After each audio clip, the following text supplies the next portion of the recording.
We are back with Final Fantasy XIV Endwalker. There might be a little noise in the background. Please disregard it. It's just my nieces. They're watching TV, playing games and stuff while I do my stuff. We gotta continue. We gotta continue. Yes, he does chew on me.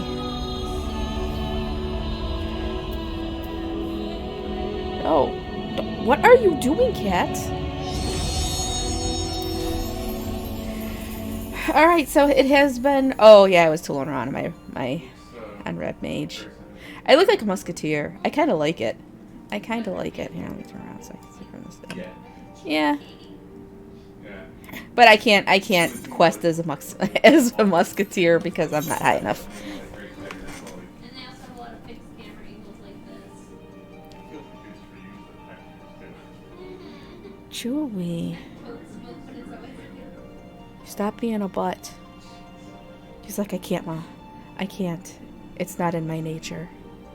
I have to be a butt.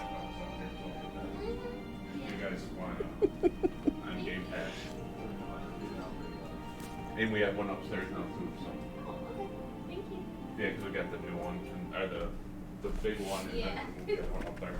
Alright, now. I got to go check. I got to go check my, my retainers, because I haven't checked since yesterday morning. Chewy. Anytime I put my fingers near my keyboard, he reaches for them to bite.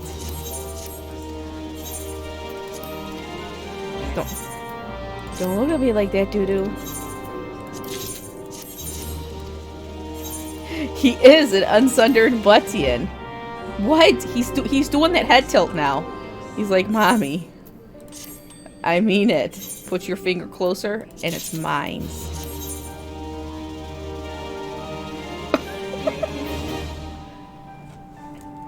I wish I could take a picture of his head tilting. Oh no! Oh no! He's gonna attack the phone. Get down. I'm tired of you. Nashu is hiding. She is hiding from everybody because of people's in the house.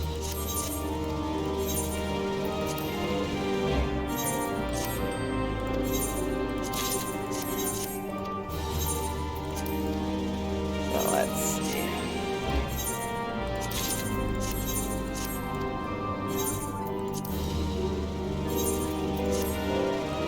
Ah, shit. Does this... Oh, it does. Hold on. Let me fix that.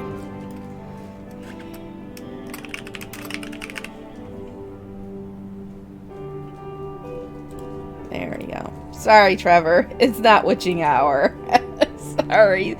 That'll be Tuesday. No, we're just... Oh. Silent Regard of the Stars sold for 142 K gil. Who's Chewy? That's the cat. That's my kitty. Who apparently wants to chew on me today. Alright, so, New Game Plus. We're resuming. No. Final Fantasy is much better than Witching Hour. I'm actually pretty disappointed. A witch costume? I can have a witch hat. I've got horns. See? I think the horns look very fashionable on me.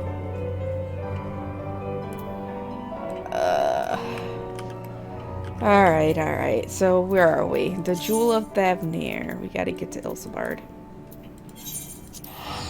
Oh, wait. Before we do that.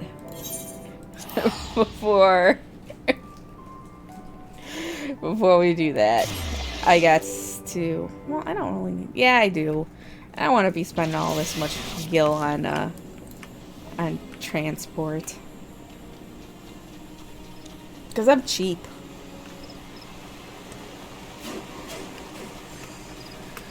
Oof, you guys. What? I can't do this in New Game Plus. Fine, we better suspend this. I am. That's why I have so much gil. Because I'm cheap. Alright, company actions. We're going to do the Heat of Battle 2. And we're going to do reduced rates. Now I got my buffs, see? Experience earned through battle is increased, and teleportation fees are decreased. Now we can continue.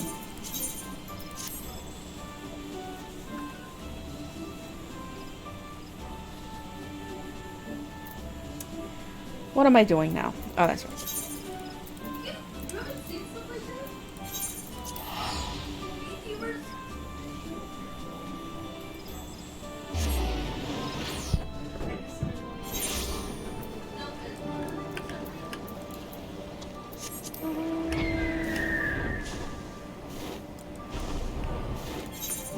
So we just took the tower down, right?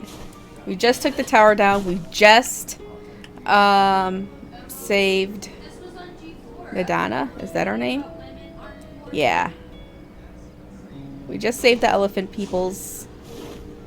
And now we're... I guess we gotta figure out what to do next. Oh, we found out there was a man's arm in the tower. It's kind of creepy. Woo. Oh, that's right. I don't know how to do woo for Estinian. Woo. Carrying all those Matinga may have been this true struggle. Had enough rest, have you? You never were one for being idle. Right. Varshan bade us come to Megaduda at our earliest convenience. The others will join us there once they have finished tending to the prisoners. Wait. On a second thought, you and Estinian should go on ahead. I need to make a quick detour by the Great Work. We left Graha in the alchemist's care, you see. Best to fetch him before he's crammed into a specimen jar. You and me, but just you and me then. The guardsman at the gate should wave us through. Starring Anixia? I don't think she's meowing right now. She's probably hiding. It's almost a whistle. Like that. I guess. I don't think Instinian says woo. I just don't think so. Whoo! Like that? I don't know.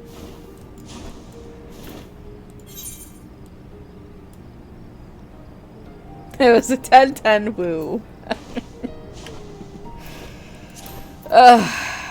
Good old Estinian. What do I got in my bags here? Gotta get that out of here. Oh, gotta get that out of here. The woo! That one? There we go.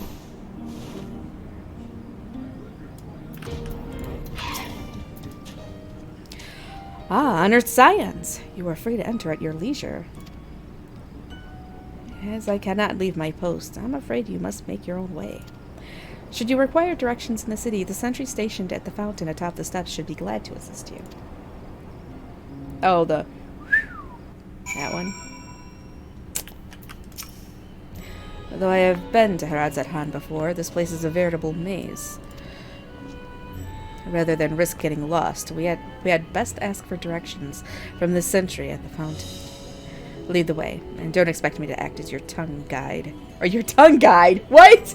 I actually kind of want Estinian to be my tongue guide. No, your tour guide. Like certain others. Oh, great. Waiting for it, waiting for it. Frick Flair. I knew that was coming.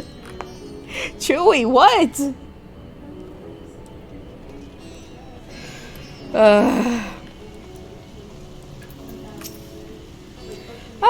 Mistress Rizlin, I presume.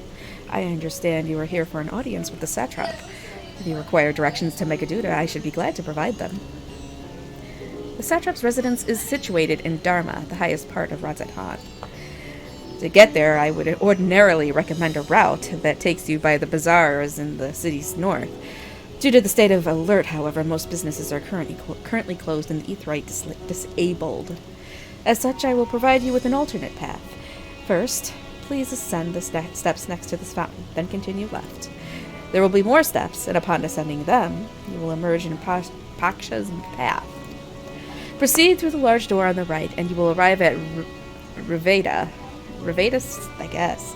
Reveda Fibers. Within you will find another sentry who will give you further guidance. Alright, I have no idea. In other words, we head up. Sounds straightforward enough. Yeah, Chewie is not leaving me alone. He is saying, he's not taking no for an answer. What? What you want? You want treats? You want treats? You gotta meow. Come on, meow for the mic. You want treats? Come, Chewie. He's licking his chops, but he's not meowing. Chewie, you... Oh, God. No, don't bite my leg. Alright, I gotta go get him. He decided to bite my leg. I gotta get him with treats. Come on. Come on. Get your treats.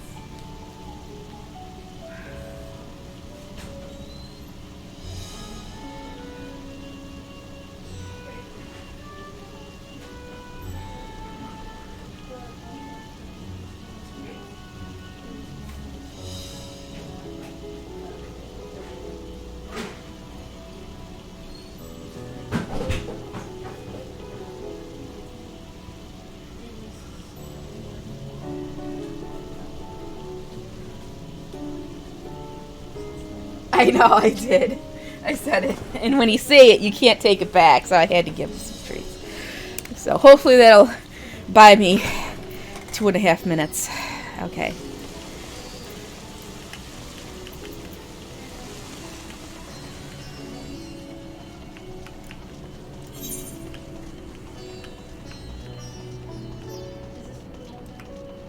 What? I want to see what he says about this. The sumptuous portal. Yes, I know about this portal. It leads to a nearby isle, the treasure vault of one of Radzat Han's wealthiest families. They took the good luck of the god of luck for their guardian, on account which they occasionally open up a section of their vaults for expiring treasure hunters to try their own luck, or so they say. There are also coffers hidden across the land that act as portals. Find one and you gain access to the vault. Oh, so this is basically just treasure maps. Something to bear in mind in case you exhaust your funds while on the road. 'Tis a troublesome experience, as I can personally attest.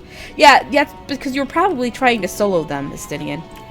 You're not supposed to try and solo maps.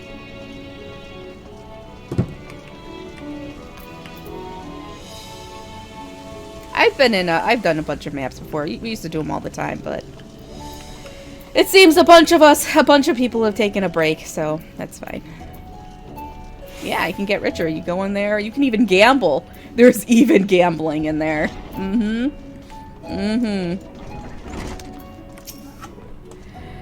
Heading to Magaduda, are you? In that case, please follow this hallway to my right and go through the door at the top of the stairs. You'll emerge at the entrance to the airship landing, where another sentry should be on hand to assist you.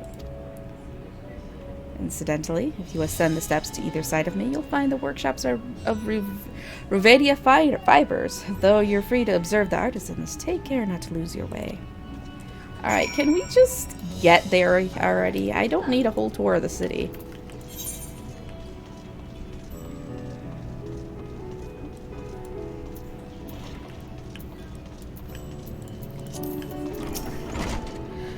If you are here for an airship, I'm afraid all flights have been suspended until further notice. So the state of alert is still in effect. Perhaps it's for the best. That aside, we're not here for an airship. We have business at Magaduda. Oh, in that case, permit me to direct you in.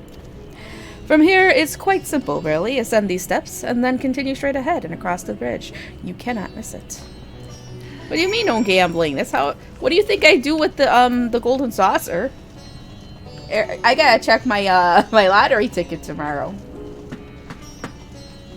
Gotta check my Mega duty. Chewie! I told you, 2.5 minutes. Come on. Oh my god, you're so heavy, cat. You're a trunk. Alright. I remember passing by here with Varshan. The situation being as it was, he regretted not being able to show us the sights. Life has yet to return to normal here, but when it does, you ought to pay another visit. Though the city is confusing, the food is quite good. I'm partial to hamsa myself. The meat's surprisingly tender and flavorful.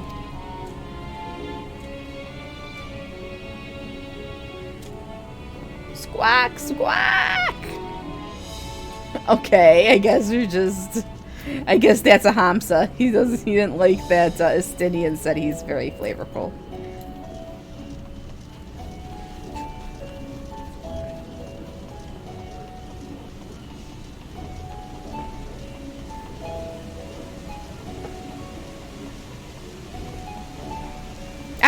Chewy! Stop!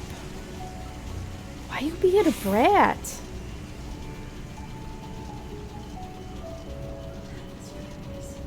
He's like, Mommy, you abandoned me last night and now you won't even pay attention to me. This is not good. I do not accept. Okay, get in your bed.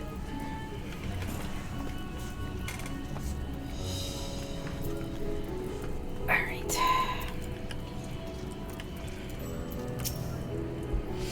Greetings and welcome to Megaduda. May I inquire after your business? We are members of the Scions of the Seventh Dawn, come at the invitation of His Excellency. Oh, of course. We have been expecting you. I will show you into the audience chamber if you would please follow me.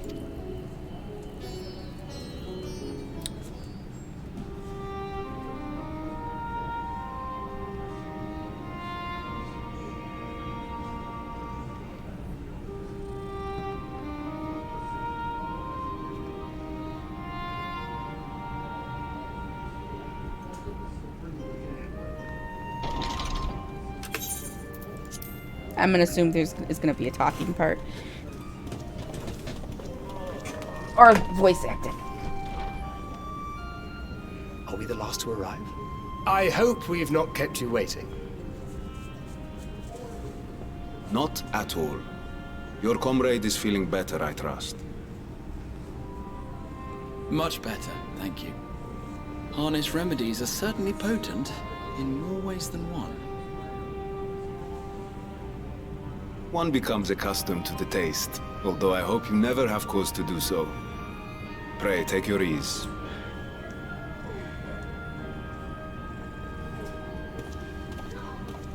I don't know where Varshan is. Full glad I am to see you all unharmed.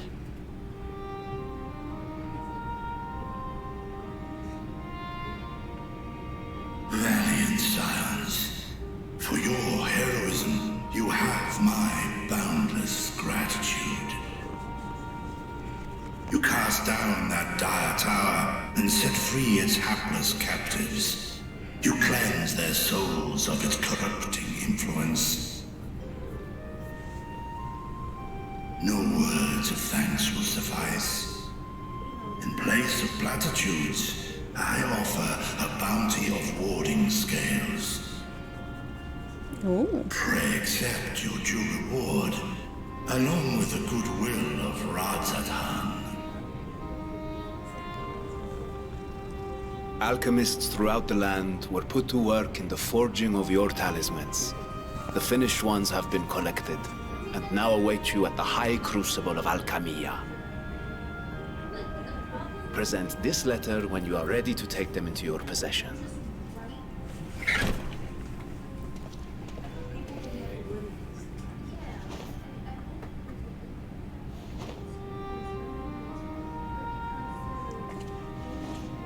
We are humbled by your generosity.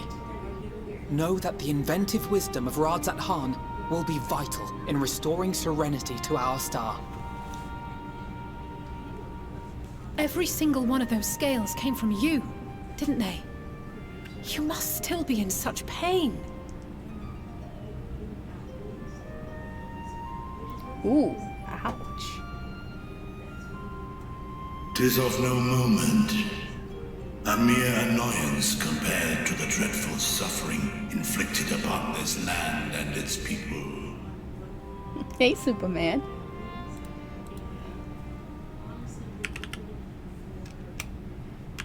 Albeit brief, my involvement in the Dragonsong War afforded me a glimpse of the myriad sorrows which consumed both dragon and man. Though you were half a world away, such tragedies as befell your kin must have affected you deeply. And yet, you chose to live among men.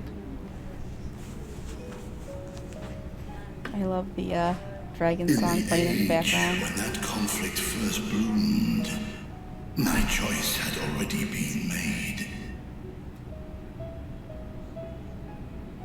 In some distant place, man slew dragon, and dragon slaughtered man. Yet no hate could I muster for those smiling faces which did look to me for guidance. Not even my brother's righteous rage could rally me to his cause. I huddled here, secret and still, hoping against hope that which I had built would remain untouched by the chaos and carnage.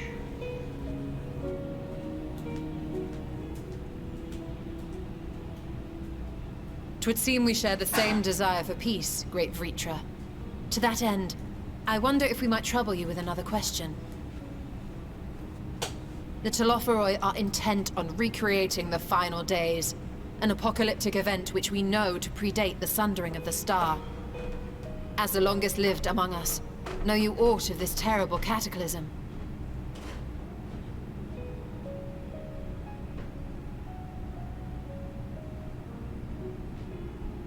Nay. When war and strife drove my sire from his home, he crossed the great expanse with only our unhatched eggs as company. He alighted upon a shattered source, its 13 reflections long since scattered beyond the rift. Of events preceding his arrival, he knoweth naught, save that which Hydralin hath deigned to disclose. I see. So again, 'tis the inscrutable Hydralin to whom you must look for answers.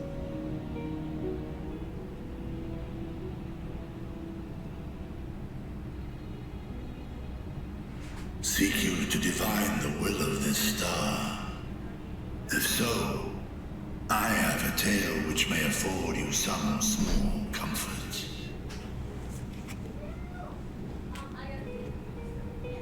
'Tis a story from my youth, many, many years ago. To my sire, I once posed the question, of all the stars in the sky, why didst thou settle upon this one? To which Midgardsormr did reply, 'twas the last bastion of hope. He believed so long as Hydralin endured, so too might dragonkind. Solemn and portentous were his words. What deeper meaning they held, I could not, dared not pursue. 'Tis a stone I've left unturned ever since.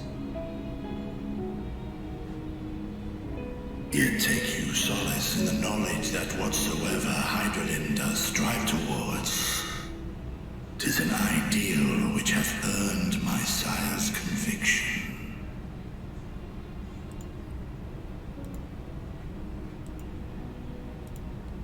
Thank you, Vritra. You've given us warm reassurance in a world gripped by cold uncertainty.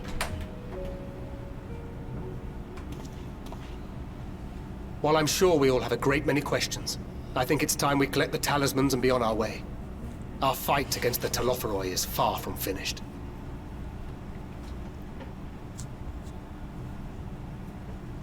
We must take our leave, but please do inform us if we can provide any further assistance. Yeah. God. Midsummer Gardener? No. No, that's not what it is. Prithee, a moment. For me? There is one whom my sire hath judged worthy of honor and respect. The one known to men as Eorzea's champion. This hero of renown and rumor. 'Tis thee. Wow. I only wish he could be here with us now.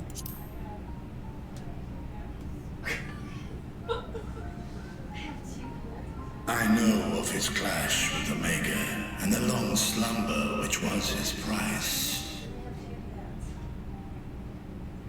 Yet even closed in sleep, my father's eyes are far from blind. He is watching over thee, watching over this world.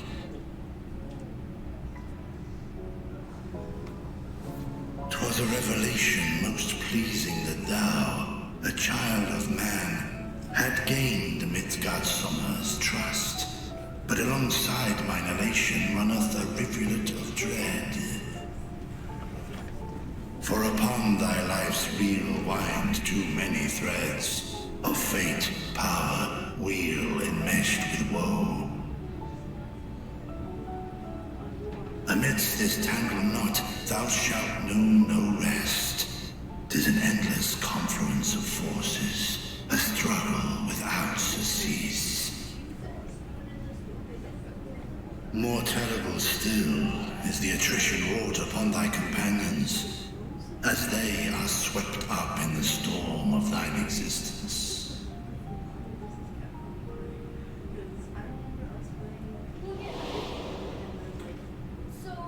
No, not a sail.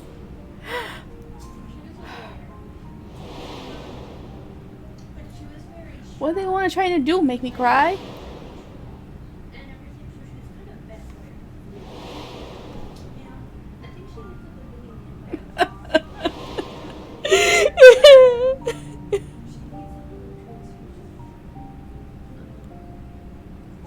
Take heart and protect them well. They will be your strength and your salvation.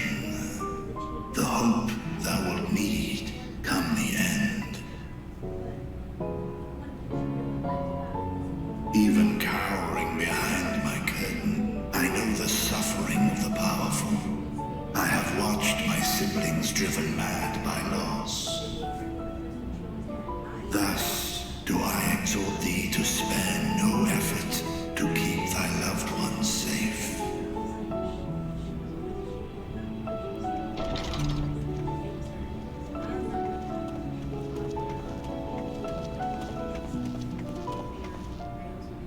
Apologies. We hadn't meant to interrupt.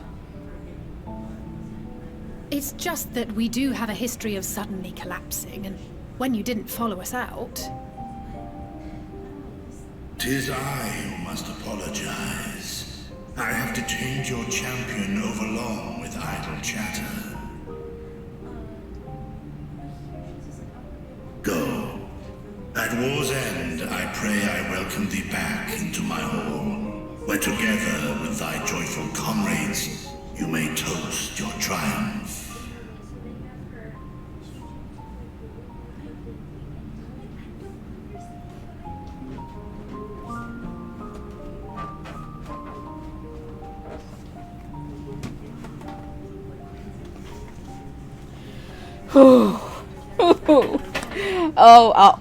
You know what?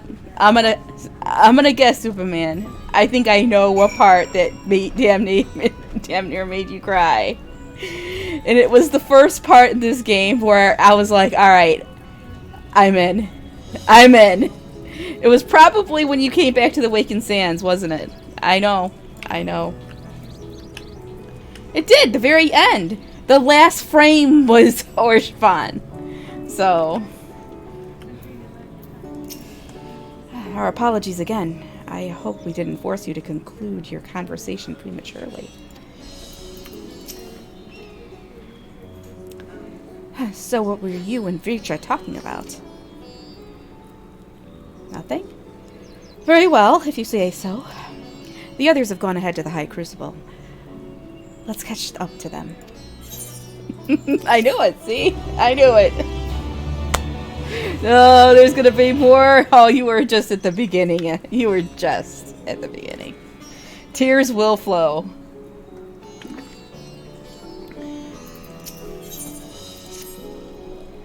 The attendant was kind enough to give me directions to the High Crucible.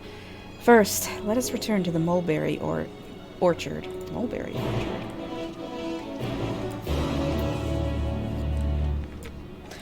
Poor Neuraxia. Poor Neuraxia. Yes. And then you had to pick up her light little body. So sad.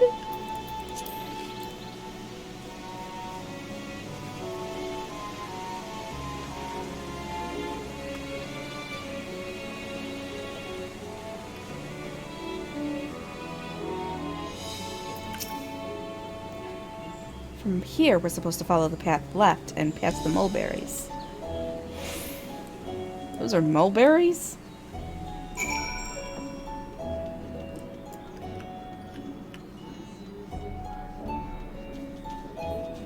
I guess these are mulberries.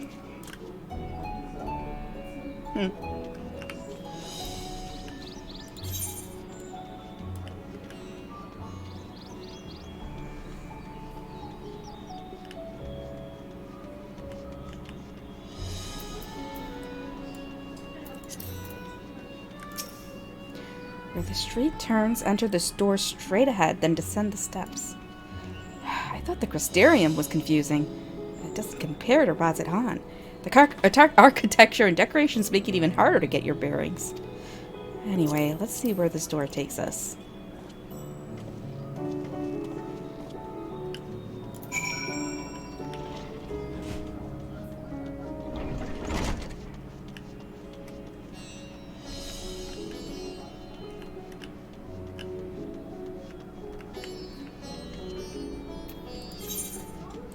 Are we finally getting somewhere?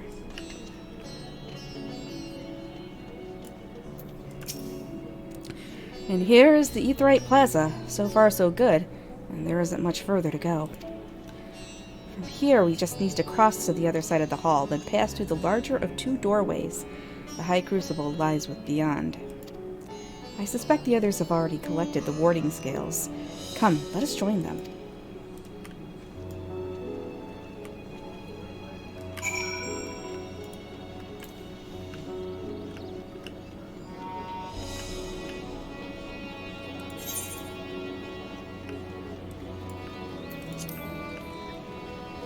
Oh, there's Ariane J and Thancred.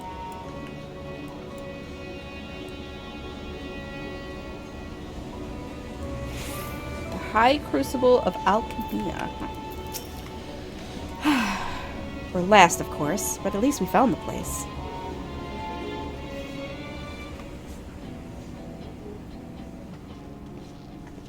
These are the talismans we were promised.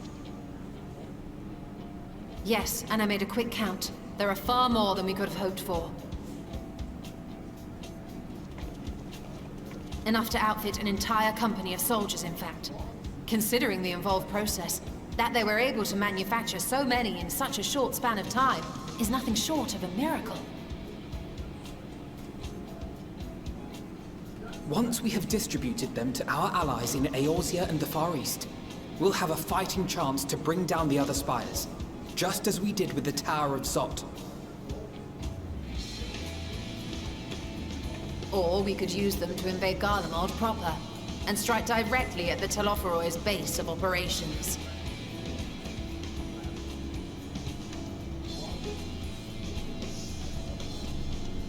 Of course, we would need to consult with various Alliance leaders before such a drastic measure could even be contemplated. To which end, I could set out forthwith and present the idea to each of our allies in person. Pray allow me to undertake some few of those journeys. I find myself restless and in need of purposeful duties. I can head eastward. Bosnia and Dalmasca are just a short hop from here. And Doma's shinobi network should come in handy for passing on the word. We shall share the burden then. Meanwhile, I think it best that you and the others take the talismans back to the Baldessian Annex. We must keep them safe and secure until we've decided upon a course of action.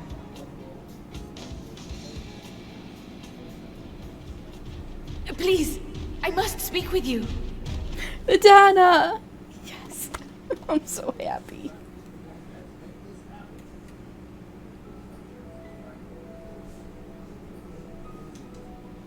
Nidana, you're awake.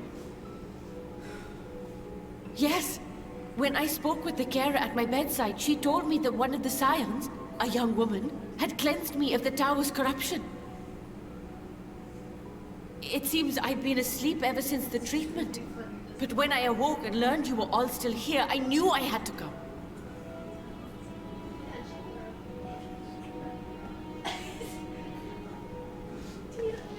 As you said, Nidana was captured only recently. Such a brief exposure is swiftly cured, so I tended to her before we gathered at Megaduta. And I am truly grateful that you did. I cannot thank you enough. All of you, for everything you've done. Destroying the tower, rescuing our people. You've saved Thavnair from an awful fate.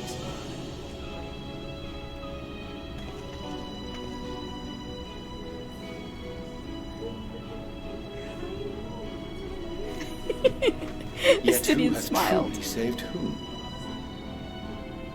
Due in no small part to thine inspirational courage, the alchemists were successful in reproducing warding scales of proven efficacy.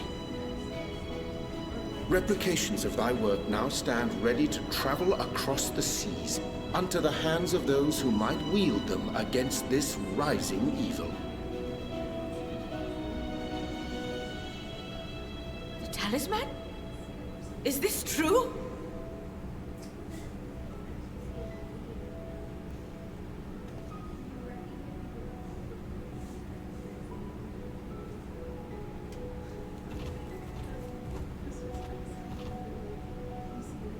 Oh, I was so groggy from sleep. I didn't even think to ask. Oh, our great work sent across the seas. It was worth it. Oh, it was all worth it.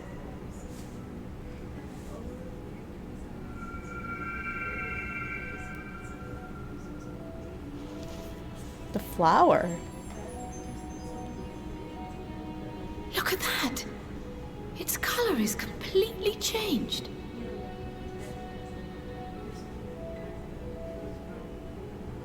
What do you have there?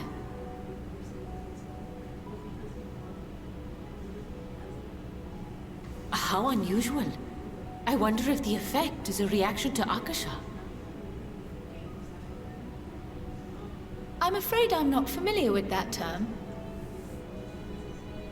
Akasha? It is one of the unseen energies defined by Harnish alchemical theory. Though a gross oversimplification, some describe it as an essence influenced by feelings. You imply that it is distinct from ether? Foreign scholars often conflate the two, but we see them as separate concepts. Ether is an energy which permeates the land. It exists within animals, objects, even the air we breathe, affecting all through which it flows. Akasha, on the other hand, exists in a domain beyond our reach. A gift bestowed from on high, or dawn from the heavens in some traditions. Akasha can neither be created nor destroyed. It is beyond our power to purposefully alter or manipulate. The only thing observed to influence it is an abundance of, I want to say, spiritual emotion. As a veteran of the battlefield, surely you've experienced moments of desperation or exaltation when you've transcended the usual limits of your capabilities. That is a manifestation of Akasha, the invisible essence harnessed by heart, mind, and unyielding spirit. I really must hear more about this theory. Our disciplines are based entirely upon the idea that ether is the fundamental form of all energy. I'm glad my haphazard explanation has piqued your interest. But even for us, Akasha is a somewhat abstract field of study. A lack of practical application lends itself poorly to formalized research. Which is why my analysis of your flower can amount to little more than idle speculation. I am sorry. Nonsense, you have nothing to be sorry for. Your insight is much appreciated.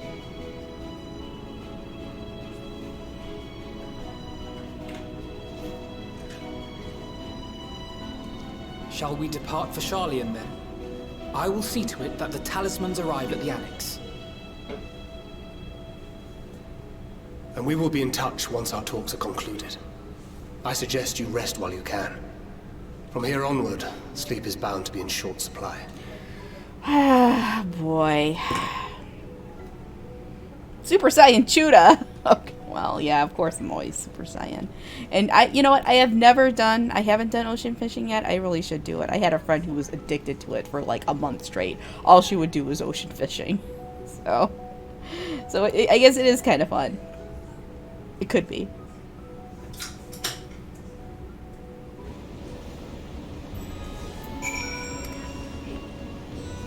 Alright, so... What do you mean, wait? Wait, what? Oh, waiting. Yeah! There's ocean fishing in the game. Yes, there is ocean fishing. It's part of this fishing, the fishing profession. Oh no. BB10's mind is blown. just blew his mind.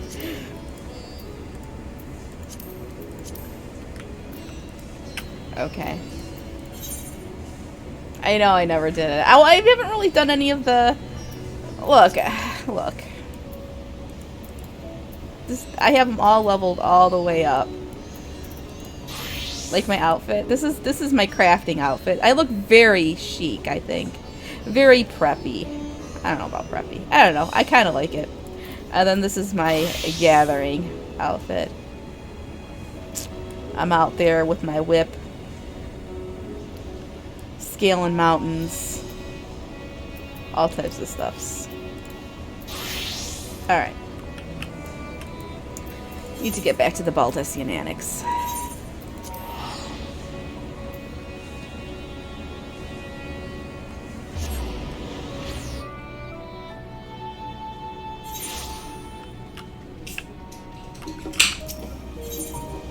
Kind of, a little bit. I love that outfit for the gathering stuff.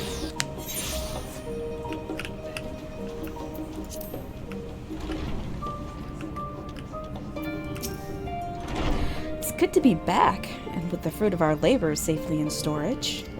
For now, we have but to wait for the others to return from their respective meetings with the Alliance leaders. As Thancred suggested, you should get some rest in the meantime. Welcome back, Rislin. Krile has apprised me of your recent accomplishments. What an amazing feat to eliminate a tower and pave the way to deal with the rest. While it isn't much, I've changed your sheets and plumped up your pillow. After all, there's nothing like collapsing in a nice clean bed after completing a major milestone, be it penning a thesis or defeating deiformed entities. So, would you like to take a look at your new and improved lodgings now? Fine.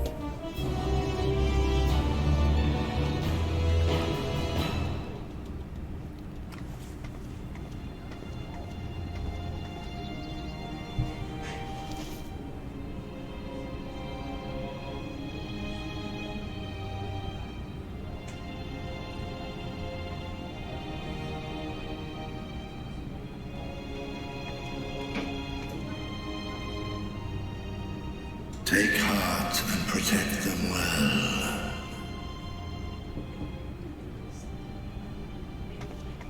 Who's that at the door?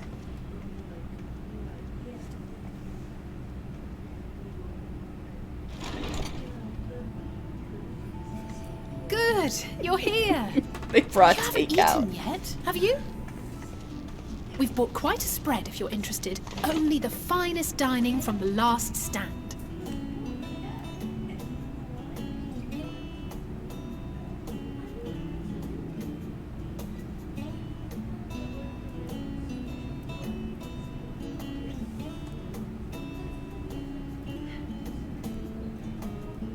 I love Kryle's hair. I love it. Oh my god, it's a huge hamburger. It's bigger than his head.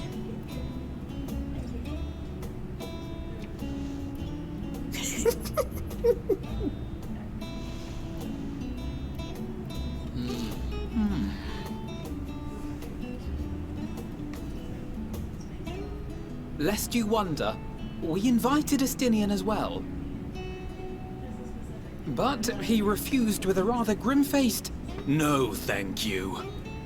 I suspect Sharlayan cuisine is not to his liking. Oh, I don't know about that. Perhaps our lone wolf just needed some time apart. What? To perfect his brooding stare? Next time, I'll drag him out by the ear, sit him down in front of a Sharlayan feast, and see that he eats every last bite. An excellent idea. Of all people, warriors must take proper meals and rest, if they are to maintain a healthy constitution. Poor Estinian, beset on all sides.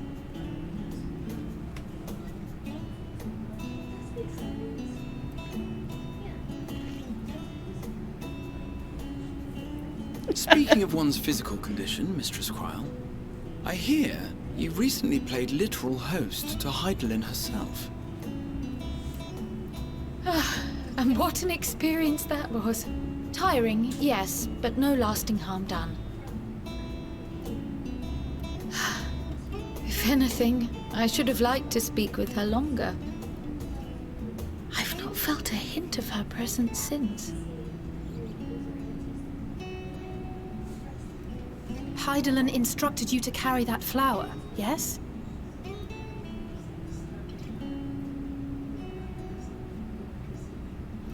Twill be your guide, test and proof of your conviction. And then something about seeking joy in darkness, was it? Come to think of it, isn't that what happened with Nidana back in Radzat-Han? The flower did seem to radiate a joyful glow. It's basically a moonstone. Reflecting the elation we all felt. The relief of a people with renewed hope. Indeed. And in turn, I felt buoyed by that radiance. 'Twas akin to spotting a beacon, and knowing we were on the right path. I know we've not yet triumphed over the Telophoroi, or learned the full breadth of the Forum's plans. But even within the midst of our struggles, we find small moments of joy to sustain us. Rare and hard-won perhaps, but it is this pursuit of happiness that gives us the strength to carry on day after day.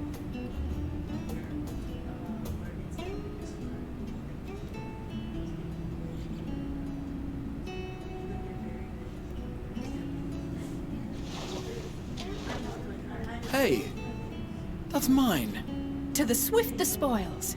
Though I recall that levitation spell of yours was quick enough. Really? Only barely. And even at my best, I'm still too slow to wield it effectively in battle. Mayhap I simply require more practice with this new magic. You unearthed it from the depths of Numenon, I presume? Aye, and from a veritable mountain of arcane tomes at that. 'Twas necessary to facilitate my solitary explorations. Or, to put it simply, you used it to sneak around the forbidden archives. Yes. Well, after a fashion.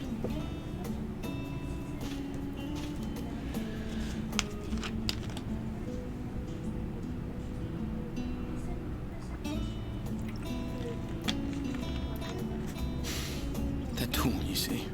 The shelves, they're too tall for me. And I could hardly move the library's platforms without attracting attention now, could I? Oh.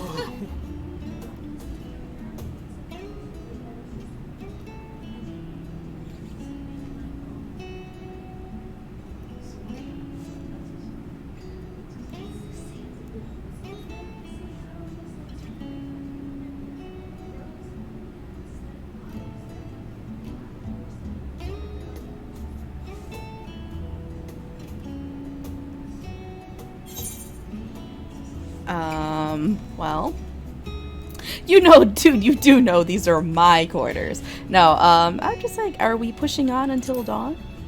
Because if not, I gotta get, I need to get some sleep. I'm not that ambitious. But 'tis pleasant to idle away the hours every once in a while.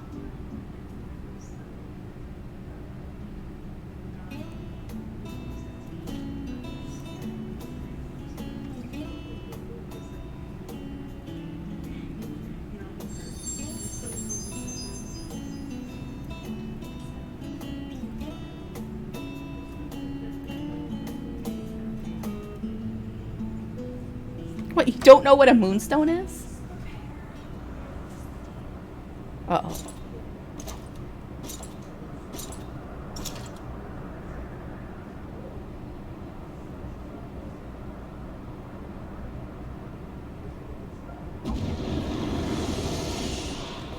Ah! Enjoying the bracing cold, I see. Do you not own a warm coat or a cloak? Something in fur?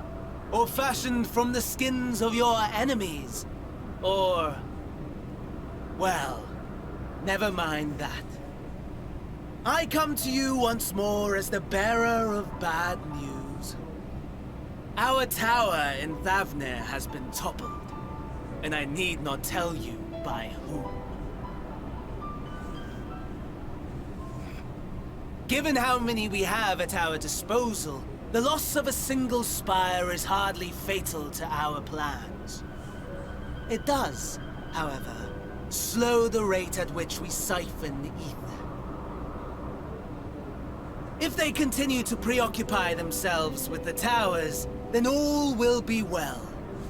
But should our foe prove bold enough to strike at us here, then the timing becomes questionable.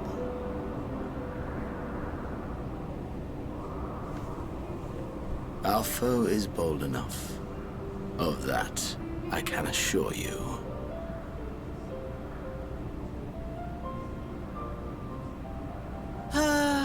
Yes, very well then. I suppose I must prepare a proper welcome. Honestly, talk of your nemesis is the only thing you seem to enjoy.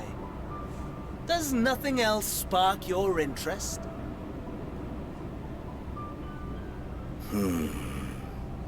No. All else is... equal. Equally tedious. Equally disappointing. The world is a tepid bog into which we sink, too weak to thrash as the mud clings to our eyes and fills our throats till we blissfully choke. But then came the light, blinding and pure and hot, so very hot, enough to set my soul aflame. I basked in the afterglow until the void yawned once more, and then I knew the muck would never claim me again. There was naught for me ahead. So I drew the curtain on all that had come before.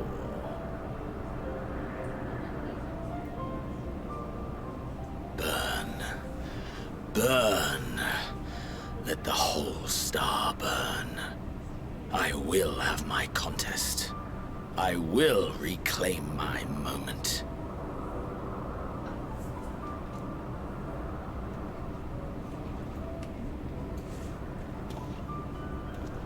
How wonderful that the emptiness of death has not dissuaded you from committing your life to its pursuit once more. I don't know whether to envy you or pity you.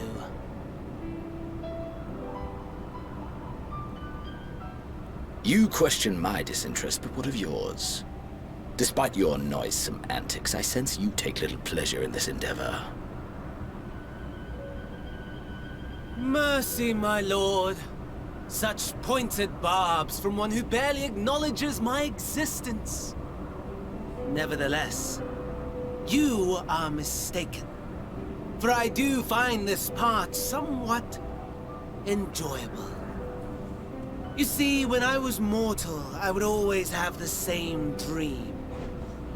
It was a fragmented thing, disjointed, all the faces incomplete. The setting, too, was unknown to me, so I thought it simply a fantasy of my sleeping mind. Until one day, I realized it was showing me the truth. Much as your dream of the final days enlightened you.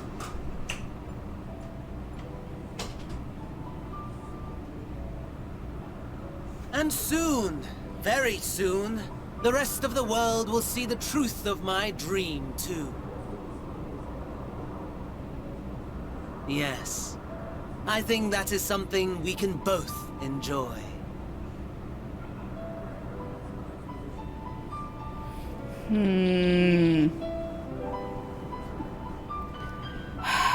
Dang it. Dang it! Alright. Gotta go deal with freaking Xenos again.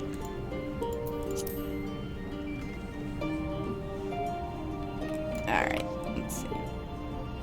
Wait, not there? School's in. Old Charlian.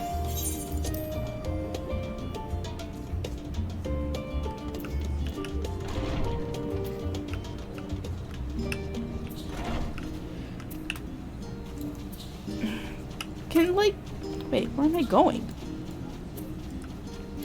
Where's the quest? In here? Ah, here it is. Oh my god. Oh, there you are. Feeling refreshed, I hope. I was about to make my way to the studio, as it happens. I wanted to try and speak with Scholar Matashane and thank him for coming to our rescue in the Rostra. As it turns out, he'd come here to see us following the hearing, only to find that we'd already departed for Tavnir. Knowing him, he was probably hoping to chew the cud with his former students. Since we're still waiting for Ishtola and the others, I thought now the perfect time to pay him a visit. Care to join me? And it's settled. The twins will be coming too, assuming Alphinaud can tear himself away from his new toys. I'll let you rally the troops while I go on ahead to Phenomenon. Considering my recent impropriety, perhaps I should avoid showing my face around the studium for a while. That might be for the best. If the others should return, tell them we will not be long. I was a little lost, but it's fine. Hi, Nashu! You came downstairs, baby. Yeah, Nashu finally came downstairs. She's like, what's going on, Ma?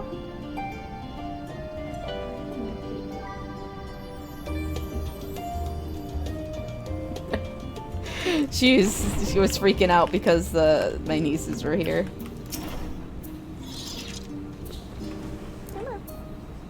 Come on, baby. Yeah. Heading out for a stroll. Scholar himself was here.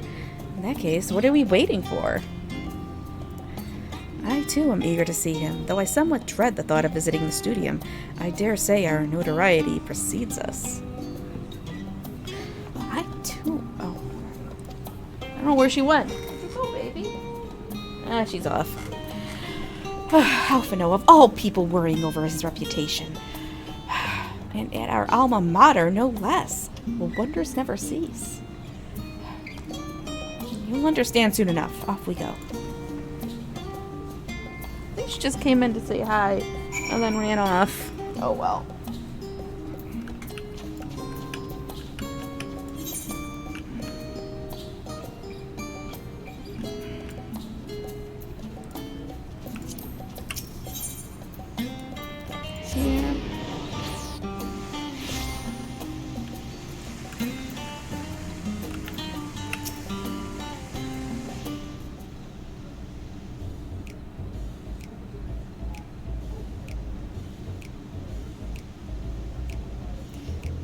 Here it is.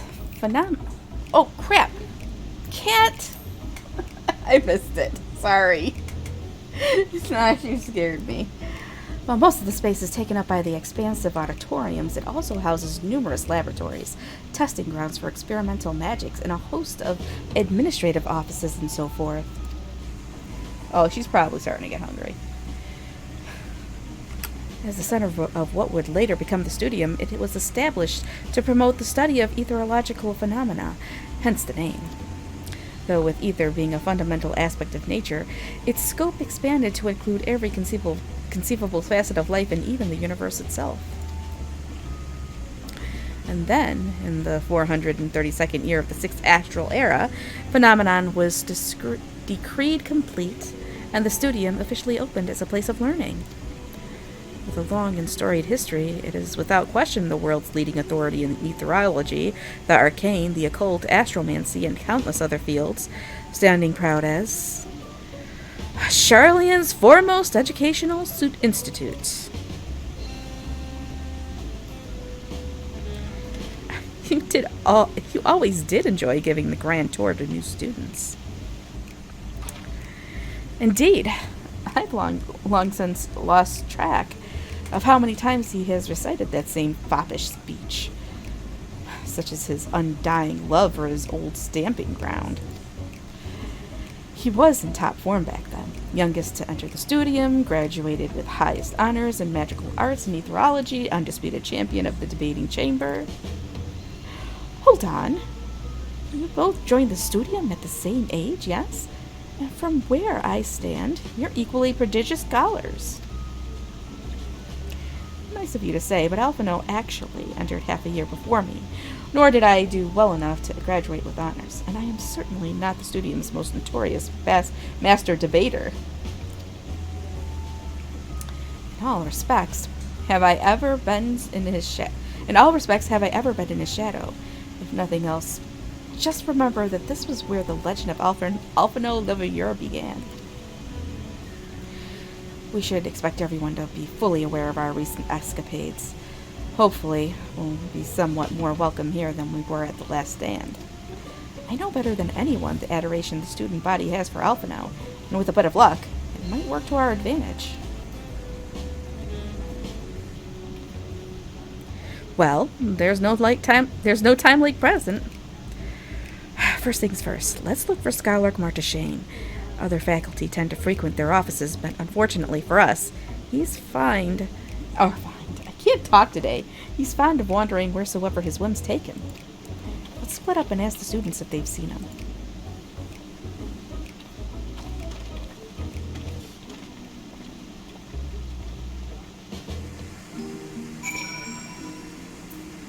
Alright. Astromancy? Yeah, because you know there are astrologians in this game, right? That's one of the classes. That was Alphino Leveilleur, wasn't it? The Alphino Leveilleur. And he's with his sister and Master Baldessian's granddaughter. This can only mean one thing. An event of epoch-shattering proportions is fast approaching. Spread the word. Where'd you go? Where'd you?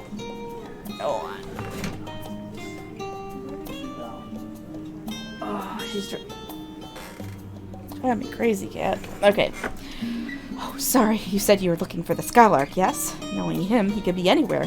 But Miss Aliapo should have a better idea.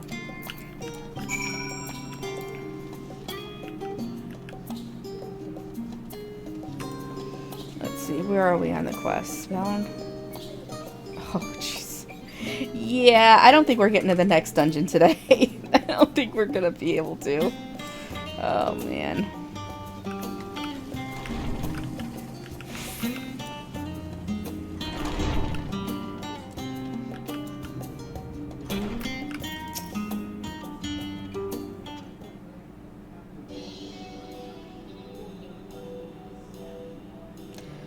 Are you lost? Wandering off the street, perhaps? Wait, don't tell me. You're a trainee gleaner fresh off the guild ship. I'm right, aren't I? Oh, how silly of me. An orientation is in order. Allow me to bid you a warm welcome to Searcher's Meet. Let me start with a question. What is the most important thing you'll find in the studium? That's right, books. And what's the second most important? Why, that's simple. Everything else. That's what we deal in here at Searcher's Meet. Whenever the students or tutors find themselves in need of equipment or materials, they come to us. If we don't have it in our stores, we send the gleaners off to find it. Honestly, you wouldn't believe some of the requests we get. I have a Paisa this, tongue of Gigantode that. It's enough to make your hair stand on end. Which is possibly what some of our students are trying to accomplish, this being a school of magic and all. And our newest gleaner, you'll have your work cut out for you. But I think you'll find it quite rewarding. The only thing I'm interested in gleaning is information on the scholar's whereabouts.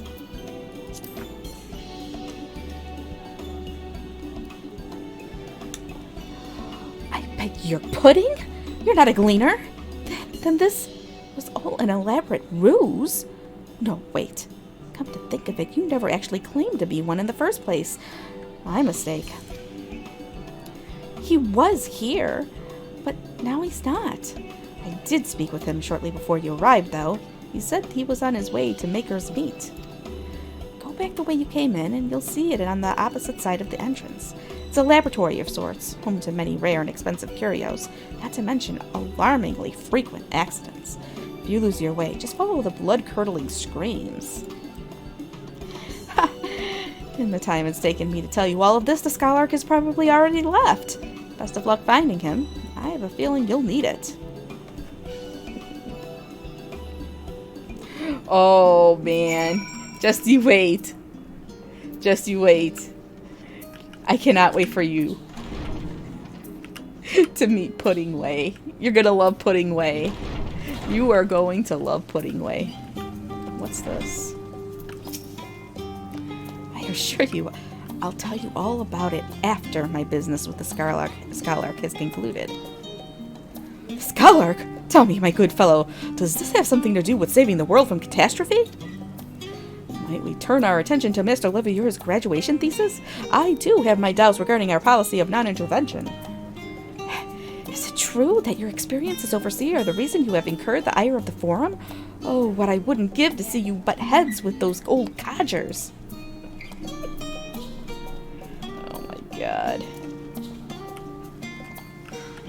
Wait, did you see that somewhere?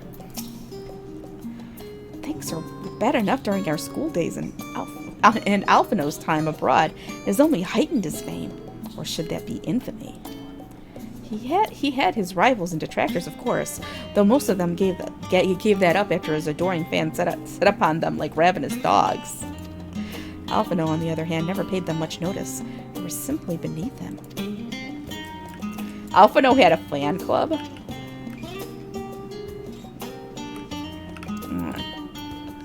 Timers.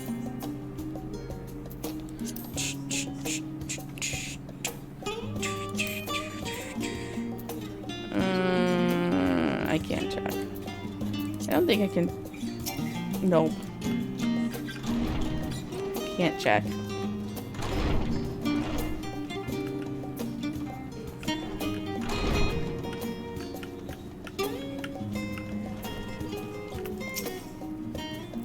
Yes, the Scholark was here a short while ago. He offered me advice on my current research project. Though we spoke at length, I don't recall him mentioning where he was planning to go next. When we parted ways, he went down the corridor, perhaps to one of the auditoriums. Right. Pudding Way? Yes, Pudding Way is actually a character. That's actually their name is Pudding Way. It doesn't make sense now. It doesn't make sense now, but it will make all the sense in the world soon.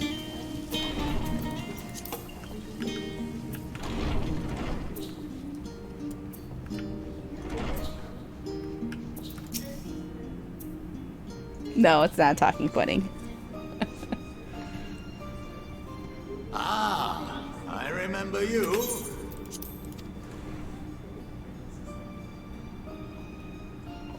I pray we have not caught you at an inopportune moment. We wanted to offer our thanks for your kind words in the forum.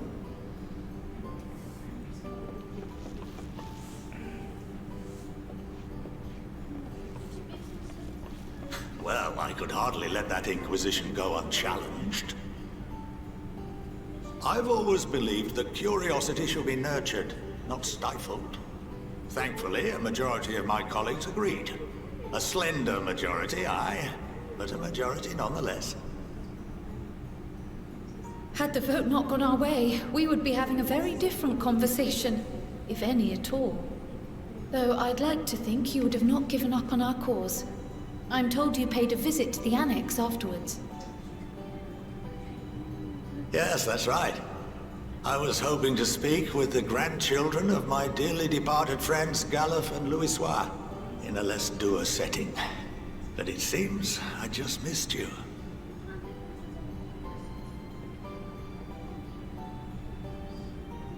I still can't believe how much you've grown.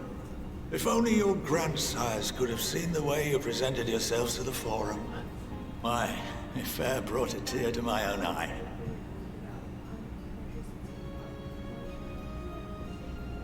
You must have the patience of a saint, putting up with this lot and their antics. Never mind Montoya's prize student. Montoya's prize Luckily, student. I know a thing or two about managing unruly younglings.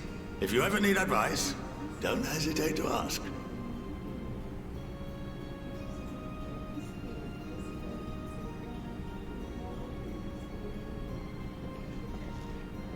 If I may, there is a rather more pressing matter we wish to discuss. What can you tell us of this duty that the Forum must fulfill? Nothing, I'm afraid. Like all humble servants of the Forum, I am sworn to secrecy. Or rather, I couldn't tell you if I tried. Our duty is of the gravest importance. Furthermore, if the particulars were made public, it would incite widespread panic. As such, those entrusted with this duty have been bound by an enchantment, which prevents us from speaking of such matters without the express permission of the Forum. How is that even possible? It's been some time since I last gave a lecture. Please, take a seat.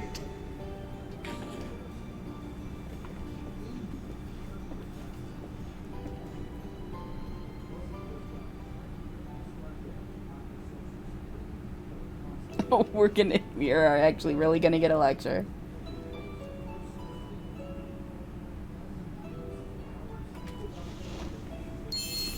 Oh boy. Here we go.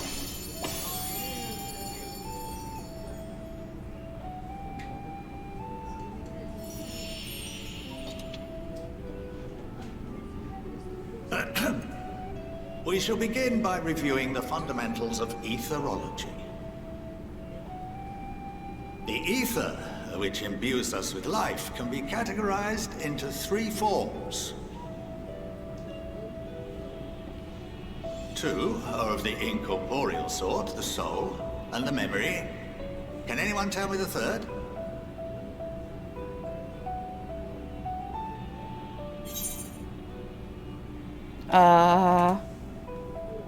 I don't know.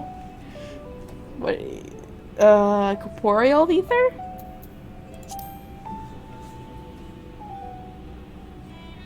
Yes. Very good. That was a good guess. This is the form with which the layman is most familiar. Consumed by even the simplest of daily activities, and replenished by the food and drink that sustain us, this form of ether is in constant flux. I wasn't expecting a pop quiz. The ether that comprises the soul is rarely subject to dramatic change. The same can be said for memory, as the two are intrinsically linked.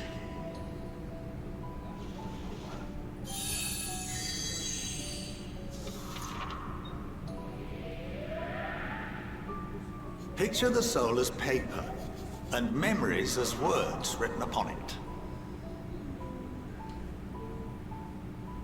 Now, what would happen if that paper was doused with ink? The same type of ether as comprises the memories.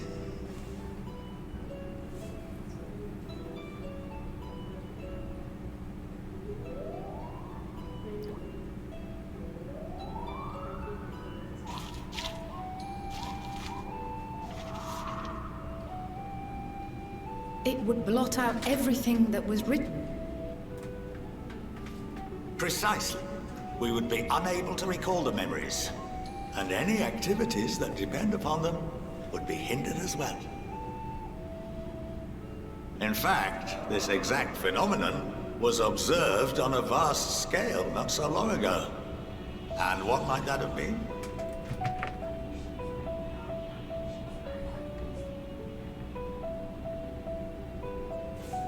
The 7th Umbral Calamity. The people of Eorzea vividly recall Bahamut breaking free of the Lesser Moon and raining hellfire down upon the realm. But no one could seem to remember the events that followed immediately afterwards. Indeed. To this day, we have yet to determine whether it was an unintended consequence or a deliberate act. The enchantment which binds me and the rest of the Forum is based on a similar principle. And yes, it is a contravention of the Sharlayan prohibition against the practice of memory manipulation. Only when a new member is inducted and told of our great duty are they subjected to the process. A necessary evil. You have my word that it would never be used to manipulate the populace. Uh-huh. I don't know if I believe that. I should hope not. But can this enchantment be dispelled and your memories restored? If 9/10 of our members give their approval, then the process may be reversed. Then, and only then, would we be able to speak freely to others of our sacred duty. Barring that, we must wait until we return to the ethereal sea.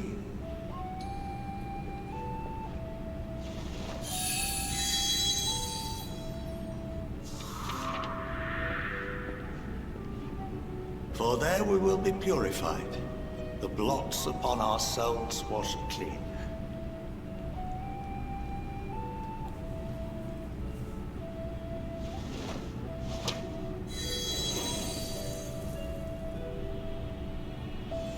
And our memories drift apart and dissolve. Rather defeating the purpose, I suppose.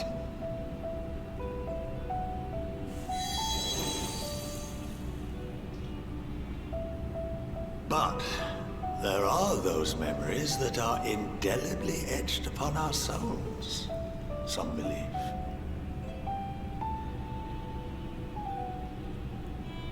What happens after that? We are reduced to pure ether, coalesce with that of others, and create souls anew. Alternative schools of thought assert souls remain whole and return to the corporeal world, reborn into another form. Both theories have their proponents. Personally, I consider each equally probable.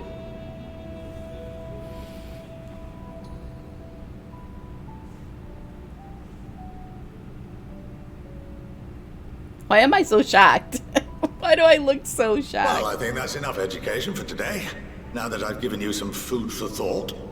Or rather, an entire banquet.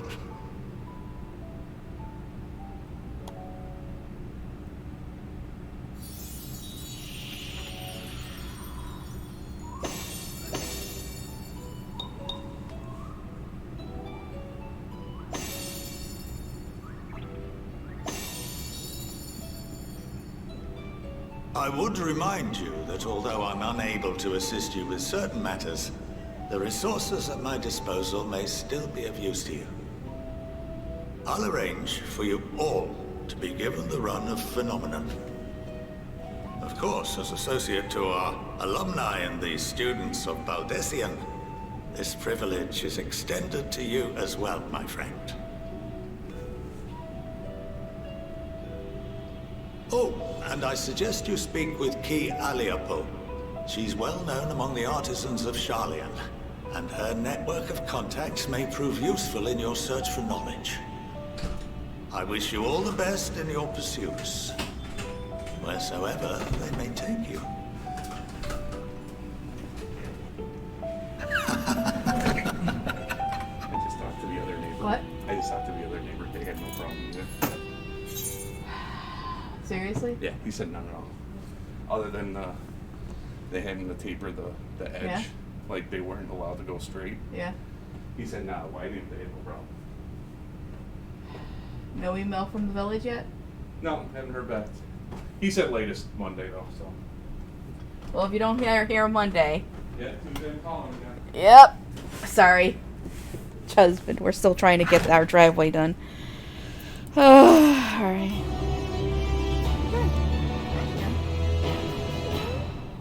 She's jumping all over on top of my desk, under, behind my monitor.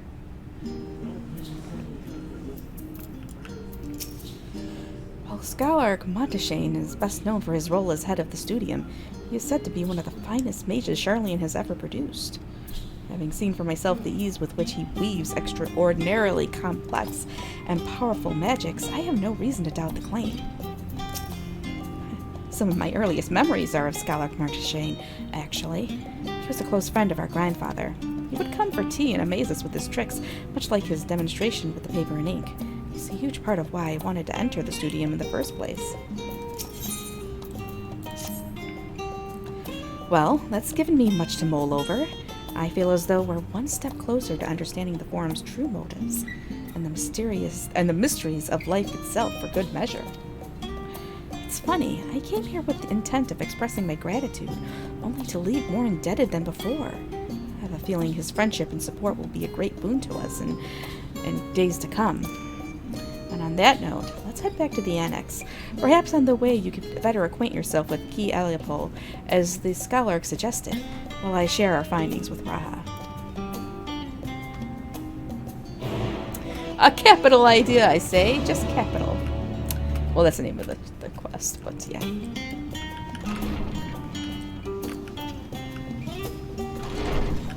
I think I need a drink. No, not that type of drink. Although I could go with that type of drink. But no. I think I might go get a Dr. Pepper.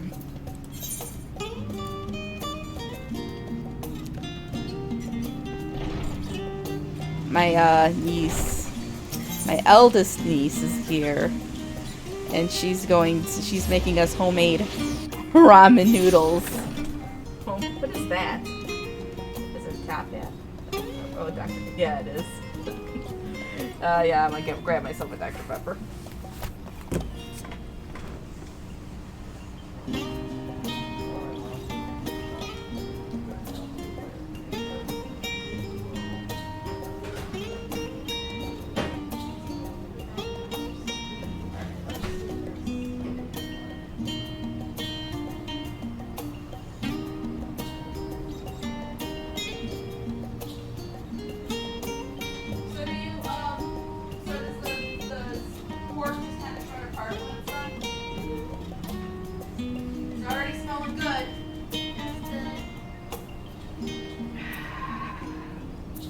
Already smelling good.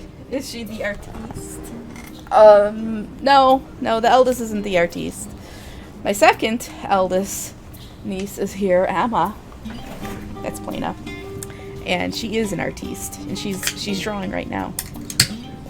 Chewie, no, get down.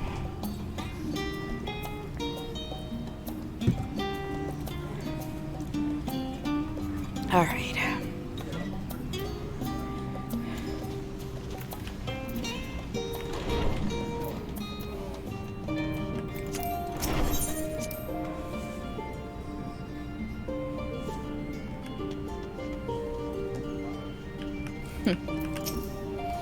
Having spent most of the time in Thavnir, I've yet to fully grasp the lie of the land here in Sharlayan. Even finding my way to the Annex proved a challenge. Alright, Estinian. Let's just get going. We got a long way to go. Let's see. We've only done 4 quests today so far. Oh no, it's going. Hold on. No, I'm missing all the lines. Alright. As suspected, news of the warding scales was met with much joy. Preparations are now underway to bring the leadership of the Grand Company of Eorzea and the Eastern Alliance together to determine a way forward.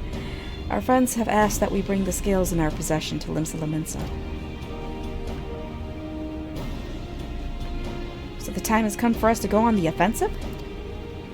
It's too early to say for certain, but that does seem to be the way the winds are blowing. I, for one, can think of no reason to oppose such a plan, but let us see what awaits us in Vilbrand. Let's start by getting the scales out of storage. Give me a hand, would you, Estinian? I suspect that Kryl has the hots for Estinian.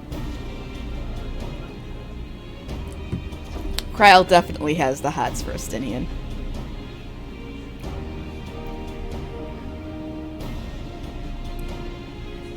Whew.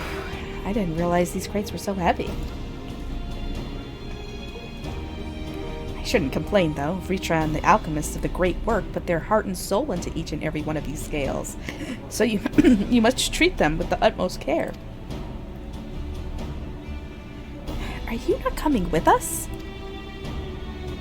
As much as I would like to escape the Forum's watchful gaze, I have little choice but to stay behind. We're already on thin ice, and if I, in my capacity as our official representative, were found to be consorting with foreign powers, well, you can imagine how that would go. I shall remain here and do my utmost to avoid ruffling any more feathers as I await word from Master Matoya and our allies. With luck, we'll soon have good news of our own to share. The tide is about to turn. I can feel it. To Limsa.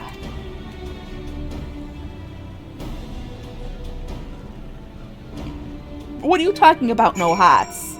Yes, there are going to be hots. If you learn aught of interest, be sure to let me know. In the meantime, I will do what I can to aid our cause, though I fear that it will be precious little given the circumstances.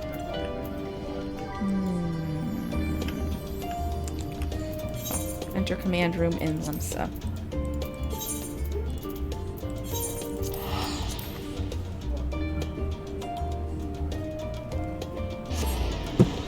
There's gonna be a scene in this expansion, BB10. There's gonna be a scene. It's gonna freak you out. I can't wait for it. I'm so looking forward to this scene. Oh my goodness. This would be great. Oh shit. Yes. And you can't look away. You've gotta watch.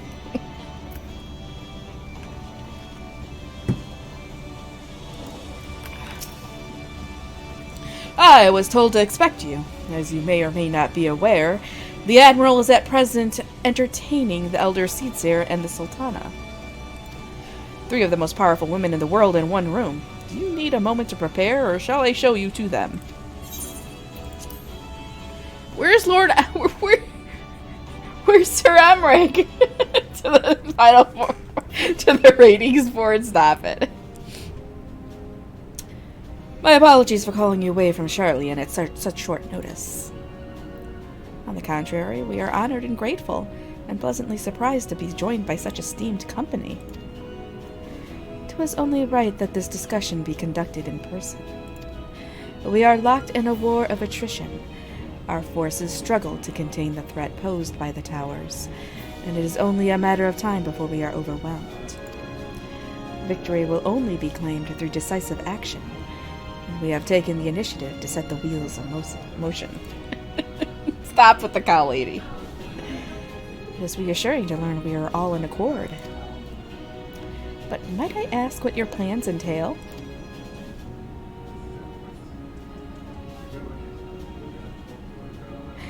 It hinges entirely on the warding scales and our ability to utilize their potential to the fullest. During your time in Sharlayan, the allied nations have been engaged in separate fronts, with no end in sight. To make matters worse, a surge in abductions of kobolds, Sahagin, Ixal, and Ananta have given rise to an increasing number of primals as well. But your triumph in Razat Han has given us cause to hope once more. The time has come to free ourselves of this menace, and it is you, the Scions of the Seventh Dawn, who have shown us the way. While the bulk of our forces will continue to hold the Talafroi at bay, we will dispatch our finest to strike at the enemy's heart, Garlicmold. These brave few will be the Ilsabard contingent. To think such progress has been made in so short a plan span. Its objectives are twofold.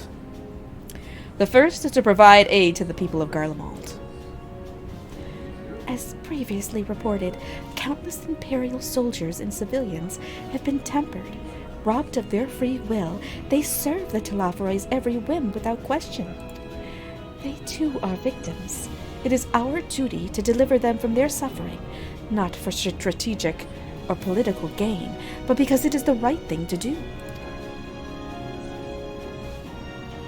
I do not ask that we set aside the decades of conflict and conquest, that we simply choose to forgive and forget. I ask only that in choosing to remember, we do not also forsake our compassion and morality, for without that there can be no reconciliation, only death without end. Aye, on that we can all agree. Our second objective is the colossal tower that Thancred and Urian J observed in the capital. Though its purpose remains unclear, there's reason to believe the smaller spires are merely a precursor of what's yet to come. Until the Tower of Zot was toppled, we'd failed to make any headway, though the same could be said of the Talafroi. They're certainly in no rush to press further into their lands, or into our lands. I'd wager the Spire's primary purpose is to divide us and keep us occupied, while they work towards our annihilation. This would appear to be substantiated by Ishtola's analysis of the tower's influence on ethereal currents. Based on their observations inside the Tower of Zot, the spires siphon ether from the land, consuming it to maintain their form. However, they draw forth far more than is required for this task alone. The excess of ether remains unaccounted for, but we can be sure it is not being harnessed for our benefit. It wouldn't surprise me in the least if it was being redirected to the larger spire in the capital. There's a logic in that, regardless, once we have uncovered the truth. We'll bring their schemes crashing down, along with their infernal towers. That's all well and good, but what would you have us do? I assume it's more than handing over the scales and being on our way. We want you and your scales to join the Ilsabard contingent. Consider it an official request from both the Grand Company of Eorzea and the Eastern Alliance. Do you accept?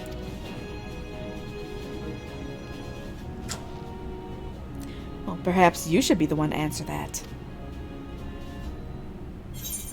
For honor and glory, for the people of Garlicmold, for the revenge against the Talafroi. No, for the people of Garlicmold. They're not all bad. I mean, look, what about Maxima? Maxima's a good guy. I love Maxima. Couldn't have put it better myself. Ishtola, Thancred, and Ariane have already pledged their support and are on their way to meet the rest of the contingent. They were positive you would come to the same decision as they did. Luckily for all involved, their prediction was correct. Once you have delivered the warding scales to Alamigo, the contingent will embark on its journey to Ilsabard. Roban and Lord Emmerich are overseeing preparations, so I suggest you make yourselves known upon arrival. Pack warm clothing, furs and the like. Without it, the cold will do you in, before the Telophoroi so much as draw steel. As for us, we'll keep the enemy busy while you're gone. They're not the only ones who can create a diversion. Now go. Safe in the knowledge, Eorzea will be as you left it, or better upon your return. Alright.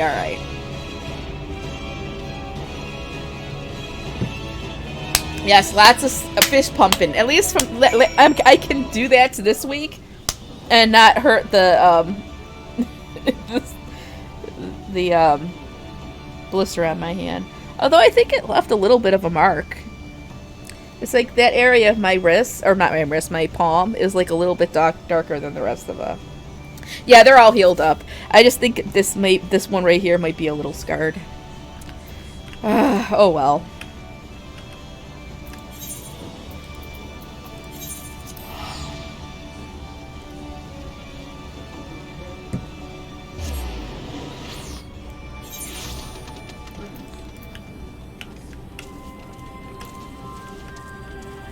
What? I'm gonna fly all the way over. Come on, Renoa, let's go.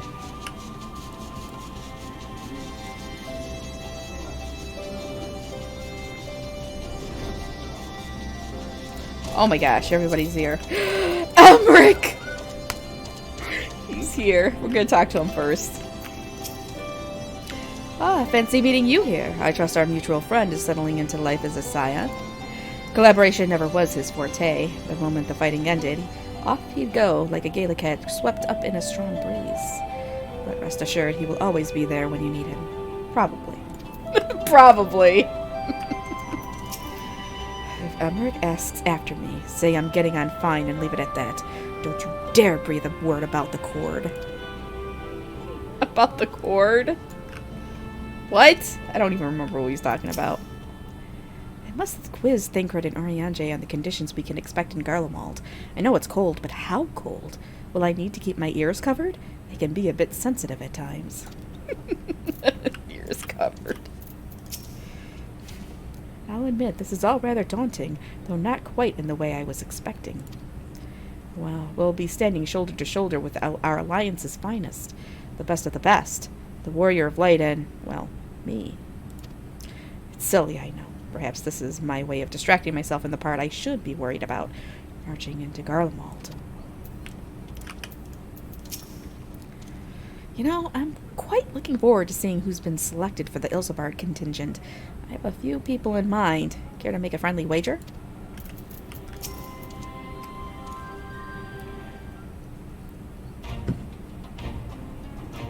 Ah, the warriors return.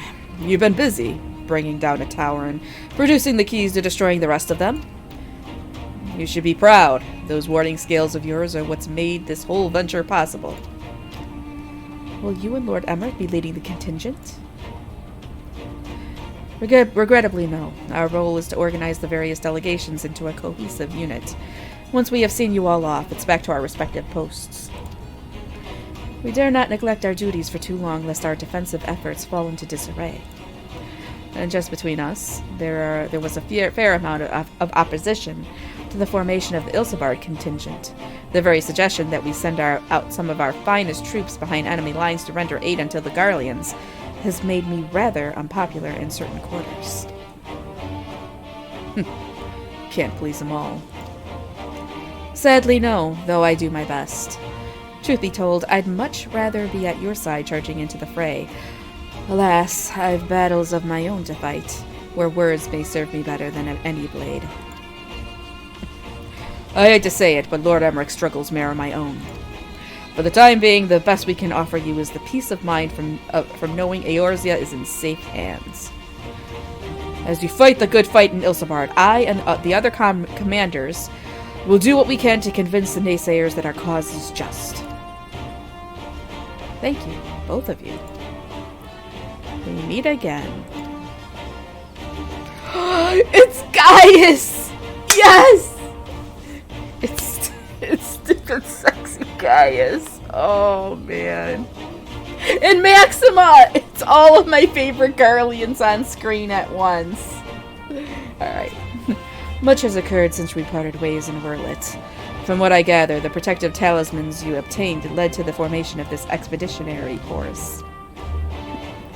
My contribution on this occasion is but a minor one, that being the information I have shared with Maxima, for the sake of the people of Garlicmold. May the fates be on your side. So you're not coming with us? Strange. I thought you'd have a stake in this. I do. The Telophoroi have laid waste to my homeland and enslaved my people. But though every mote of my being cries for vengeance, I cannot be the one to deliver it. My presence alone would place the entire mission in jeopardy. I stand accused of murdering Emperor Varys and plunging Garlicmold into chaos. Were I to travel with the Ilsapar contingent, it would give my countrymen ample cause to question our motives. Conversely, those who believe me innocent may instead celebrate the return of a former legatus and attempt to raise me to a position of leadership, further destabilizing the region and complicating the contingent's mission. Whether I am branded a villain or hailed a hero, I would only hinder your efforts.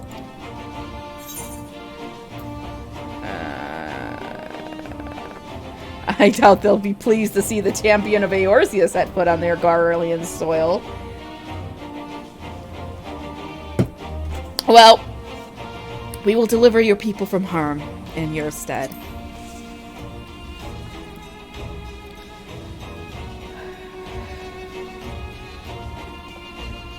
For what it is worth, you have my gratitude.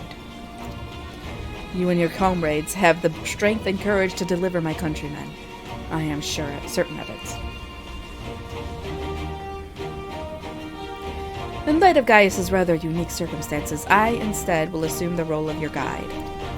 Though I had defected for political reasons, my love for Garlicmold endures.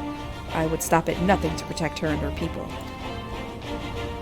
Well said. Might I ask you to escort our friends inside? Yes, we're going with Maxima. Okay, I like Maxima. You might even bump into an old acquaintance or two, and if I don't see you again ere you depart, may the Fury guide and protect you, all of you.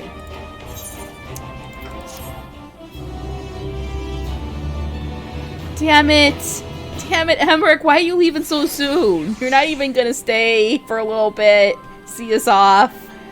Ugh! Chewy! What you looking at, boo-boo?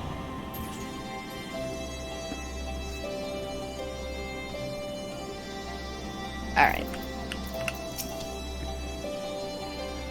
I suppose it's easy for some people to forget there are civilians in Garlicmold, too, when the only Imperials they've ever known are soldiers. Regardless of how my countrymen receive you, the cold will not treat you kindly. Underestimate it at your peril. Alright, bring the coat. No stay, only leave. Stop! With the knowledge that our allies will hold the line in our absence, we may devote our attention to the Ilsabardian front. Okay. So that's Gaius Baelsar. The horrors he must have seen. Many of his own making, I do not doubt. Like Gaius, I too stand accused of Varys' murder, though I am rather less recognizable on sight. Still, it's something to bear in mind once we reach Garlicmold. I neglected to mention earlier that we received a report from our troops that may be of interest to you. While engaged in it with a lunar primal, a great worm swooped down from the skies above and came to their aid. This worm, as described, was the spitting image of Tiamat. It would seem she, too, continues to wage war against the Telophoroi. Tiamat's still handing out ass. Oh my god, that food is smelling so good. we're gonna be oh man. We're gonna have homemade ramen noodles with eggs on top and green onions and leeks. It's gonna be delicious. The other members of the Ilsabard contingent are gathered in the royal palace. I shall inform them of your arrival, so please make your way inside as soon as you are ready.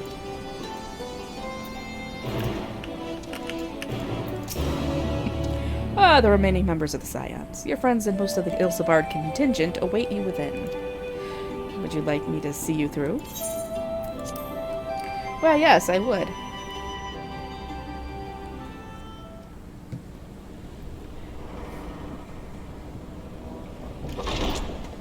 By the 12.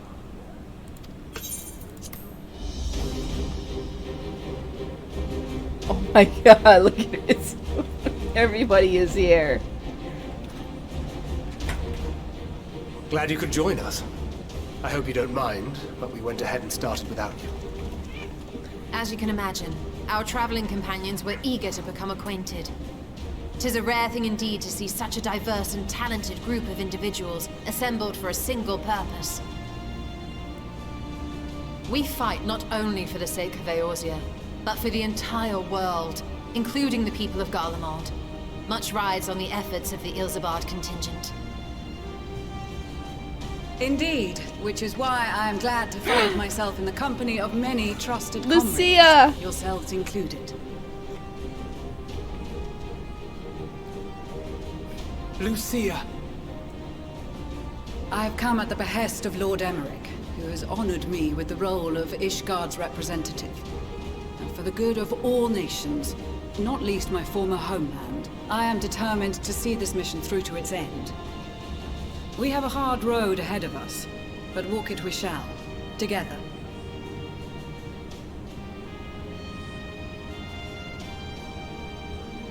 We too welcome this opportunity to work together once more.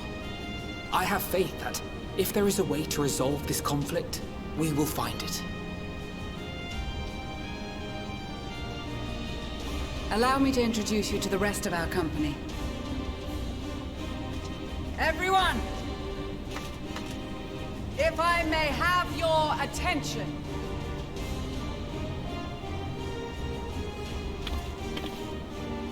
You don't recognize them. Some of them are from the class quests.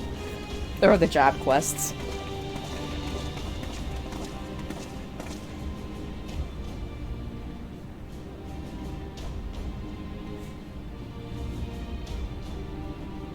Might I ask you to speak first?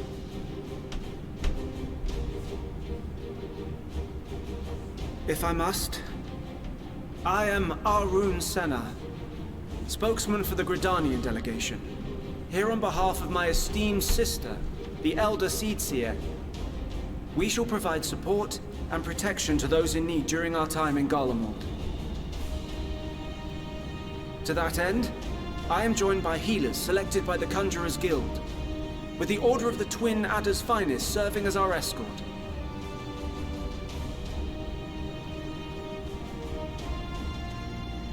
Of course, with an experienced white mage such as yourself accompanying us as well, those requiring more involved treatment will be in safe hands. Raya O sends her regards, by the way. I know Ryo. Suppose I'd better say my piece. Sicard. This guy. Wait, I know you.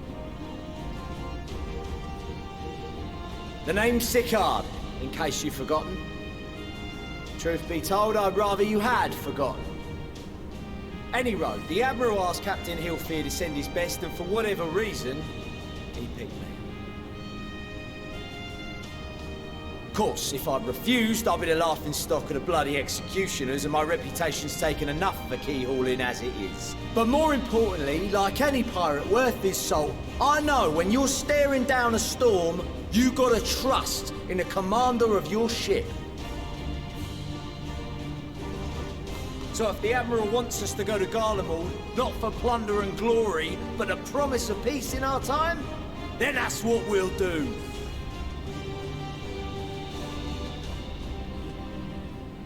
Since we all know how much the Empire loves its steel, we thought we'd bring along a few smiths to make the most of it. Give them a pile of scrap and they'll cobble together anything you fancy. Of course, just like the Gradanians, we got fighters of our own. We might have come with a more constructive purpose in mind, but we're more than capable of cracking skulls, believe you me. Well, you're certainly raring to go. But then again, so are we. The most dependable warriors of Uldar and Alamigo have assembled at the Sultana and General Aldin's behest.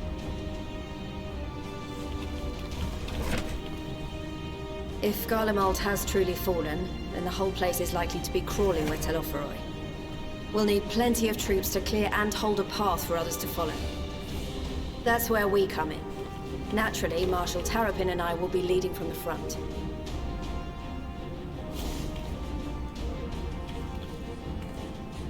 It's been some time since I last saw you in your element on the battlefield. From what I've heard, you've become pretty fearsome yourself. Master Matoya? The Avatar of Destruction?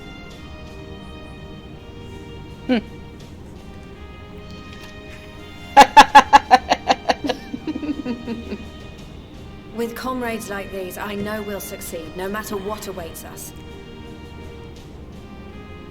And then we might finally get a chance to enjoy a good long rest. But until then, let's give it our all.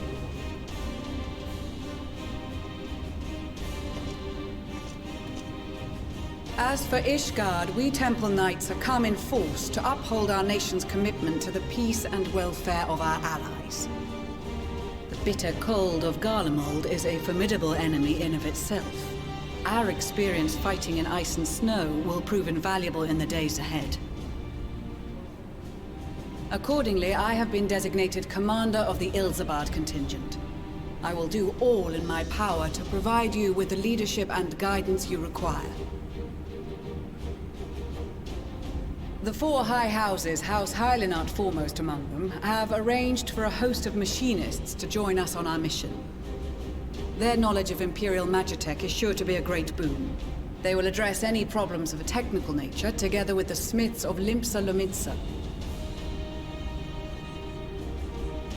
There is another awaiting introduction. Who? Oh, no! Lord Emanolaine? No, not Emanolaine! Ah, yes. Emanolaine de Forton, at your service. Though, lest there be any misunderstanding, I should stress that I've not become a fearsome warrior while you were away. Rather, far from it, actually. My brother, in his infinite wisdom, decided this would be an excellent chance to make something of myself. Oh, and fight for world peace and all that. But, should the opportunity arise for a spot of ballroom dancing, I will be your twinkle-toed gentleman of light. Just shut up. No. I dare say your fancy footwork may be all that stands between us and the certain doom.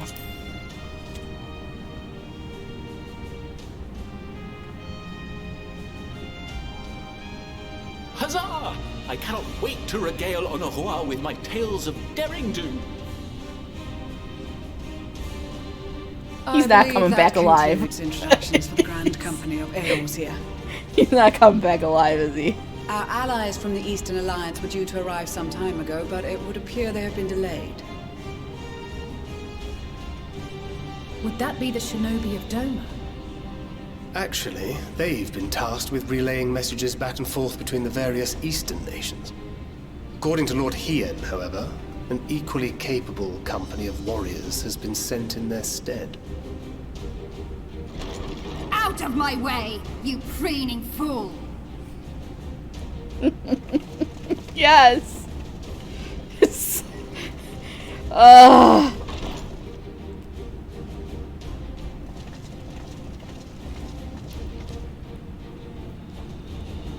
Forgive us for coming late.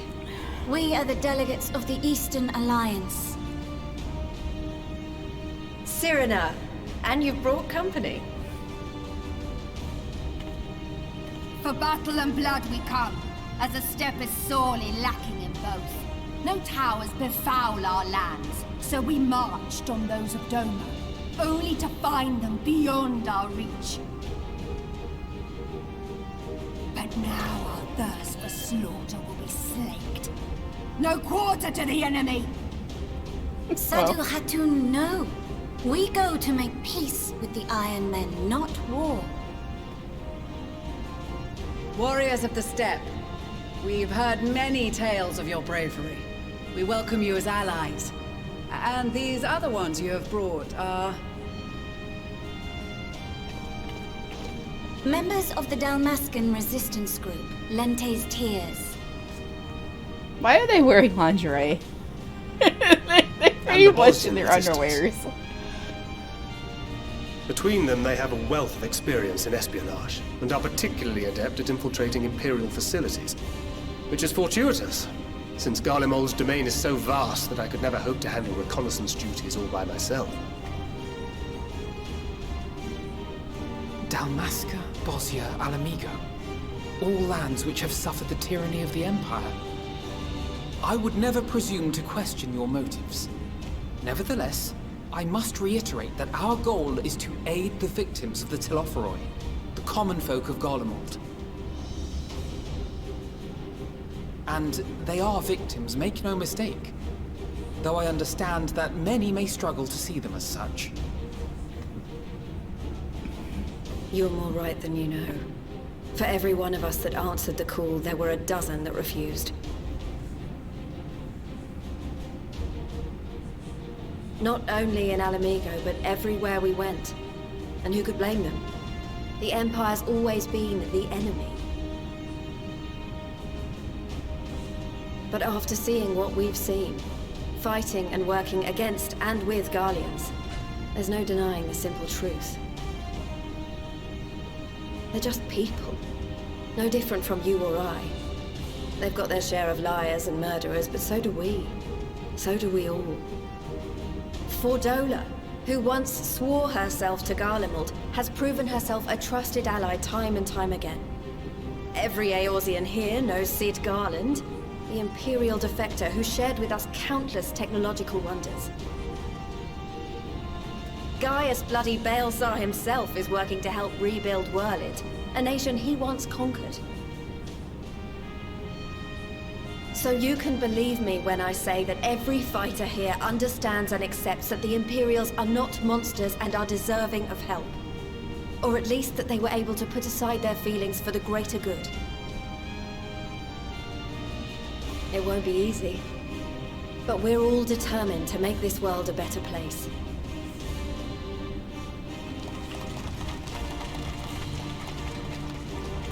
What lingering concerns I may have had were clearly unwarranted.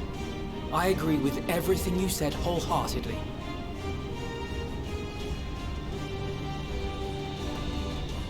Then we are in accord. Now, let us review our strategy.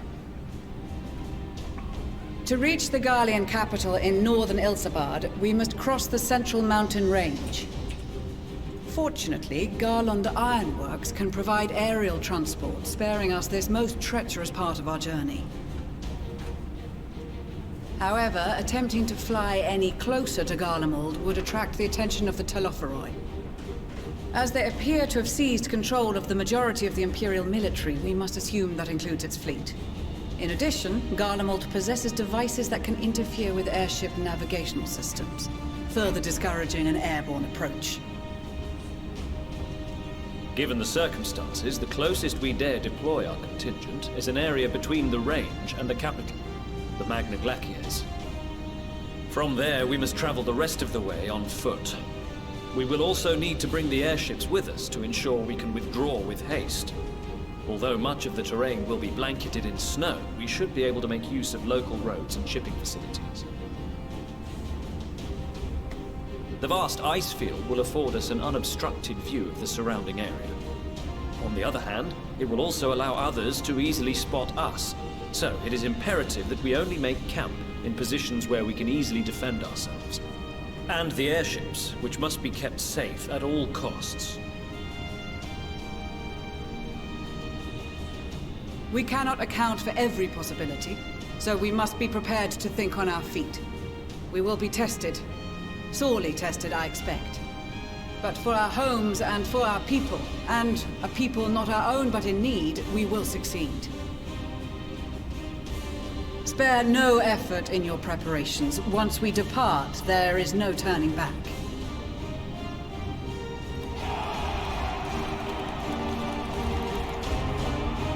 I certainly hope Sadu is wearing something warmer once we get there.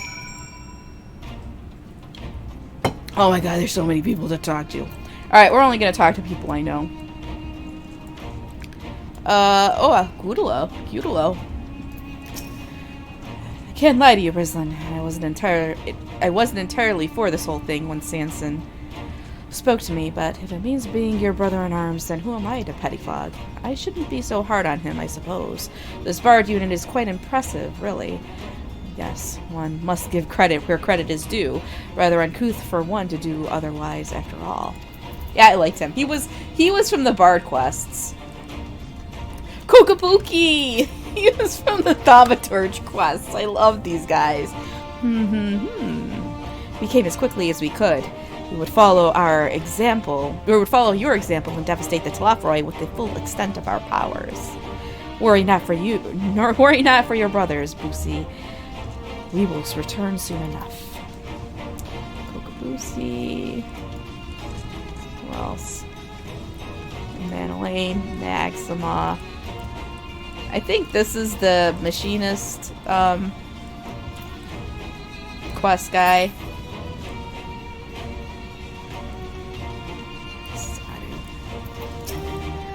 I care not for the Iron Men or their tribes.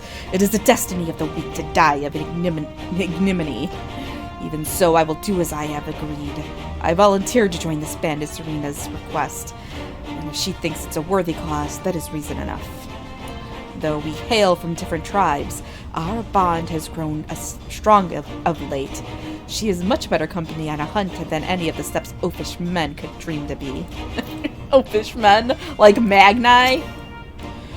With the Mole, champions of the Nadam, and the Dotharl having sent so many here, I had thought to defend the steppe in their absence. And I would have done so were it not for my stepbrothers. They urged me to grant our allies the sun's might, that his radiance may deliver that unto them victory. Though I must tolerate the presence of this feral Dotharli dog. As first among my brothers, I could do no less than accept this challenge. My deeds will become the stuff of legends. They still hate each other. They're just like still at each other's throats. I don't think that's ever going to change. You know, they should just get married already. Alright. Besides the delegates assembled here, the Amalja and several other tribes offered to send troops of their own. Unfortunately, due to their physiology, many would simply struggle to survive in the harsh climate of Ilsobard. They would also likely prove tempting targets for abduction by the Telafroi. All things considered, they can better aid the cause by bolstering our defenses in Eorzea. Though their eagerness to do more has been noted. We few shall have to suffice. Ere we embark, we must distribute the warding scales to our comrades. Care to do the honors? I guess we're doing this. Warding scales for the Ishgardian delegation, I take it?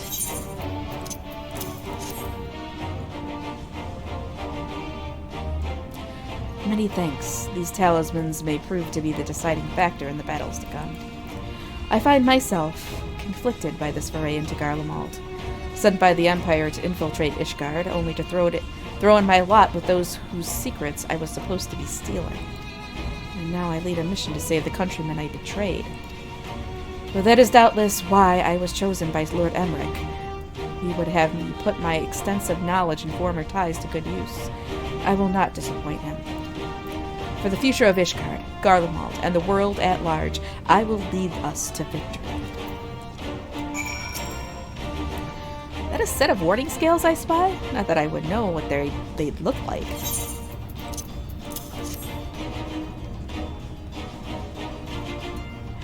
Wow, look at these.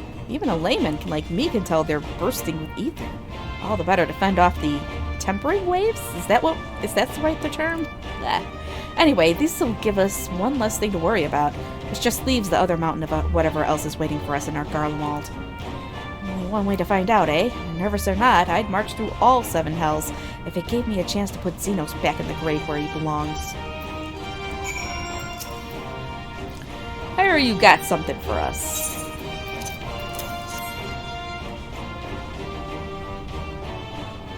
Ah, them scales everyone's been talking about. Pretty little things, ain't they? Reckon they'll be worth a gill or two when this is all over. But we'll hold on to them for now. And one more thing. I know what you're all thinking. Why didn't they send Angzar instead? Buggered if I know. All the Admiral and Captain Hillfair told me was they needed someone to help safeguard the future. And here I am. Can't say they haven't got a sense of humor. Of course, some of you might be wondering what good a pirate is on dry land in the middle of the sodden snow of all places. Well, me and my crew will do whatever needs doing, so let's just set sail. Or however the saying goes in airships.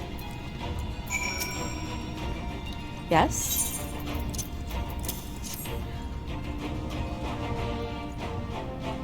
So these are the famed warding scales. Enough for me and my men, I see. I myself am especially grateful for this opportunity to visit distant lands. I wish to follow in the footsteps of Master Atoa and learn all there is to learn of the star we call home. Indeed, this is the primary reason I volunteered to join the expedition. To journey outside the Twelves Wood, much less enter into Imperial territory, is a rare privilege afforded a Pagel. Not that I'm tagging along to see the sights. The Garlians would benefit from my healing magics, as would our comrades, should fighting break out. Alright, we got that done. We heard it would be good and cold in Garlicmold, so we came prepared.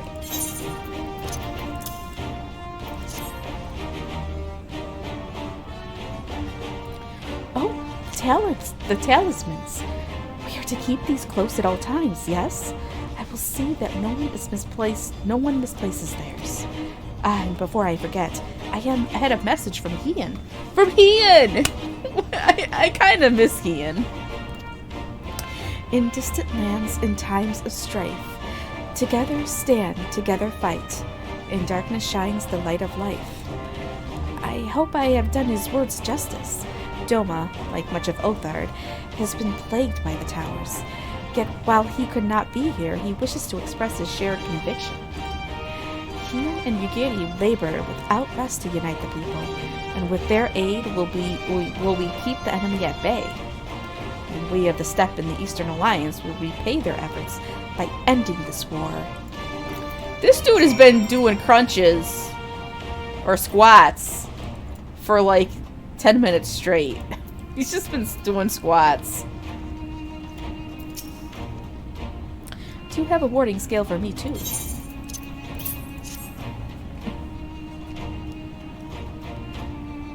Thank you for this, and for going to such incredible lengths for the sake of my people.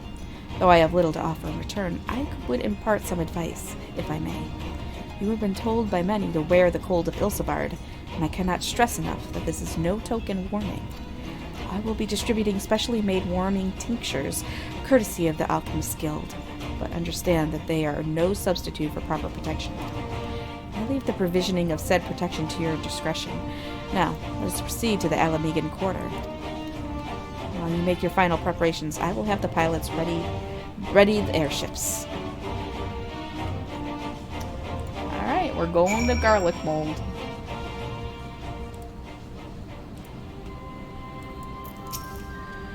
Since my revival, I've been lax in expanding my limited wardrobe.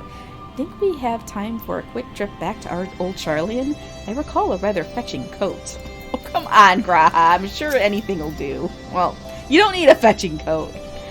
Preparations. I've got my armor and my lance. What more could I need? Okay. Okay, Sir McEdgy. Mr. Edgy there. It's something of a constant refrain that we require warmer clothing. My present garb may be lacking, for a collar notwithstanding. Concoctions to fortify the flesh against wind and cold are commonly sold in the olden markets, though they are of dubious provenance and efficacy. 'Tis said, however, that in recent days the Alchemist Guild hath produced a tincture capable of such a feat. Mayhap the achievements of the Thavnarians' counterparts did spur them to action, that they not be put to shame. Well, you know what, Urianger? You're going to have to cover those arms and those shoulders. You're just going to have to. This coat is quite warm, but I have something rather thicker for occasions like these. There's no telling how long we'll be out in the open, and we can't go starting fires willy-nilly if we want to avoid detection. If you've anything you still need to take care of, you better see to it now.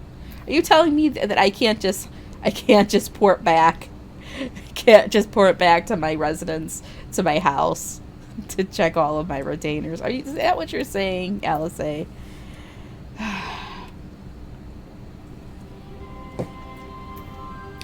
a second.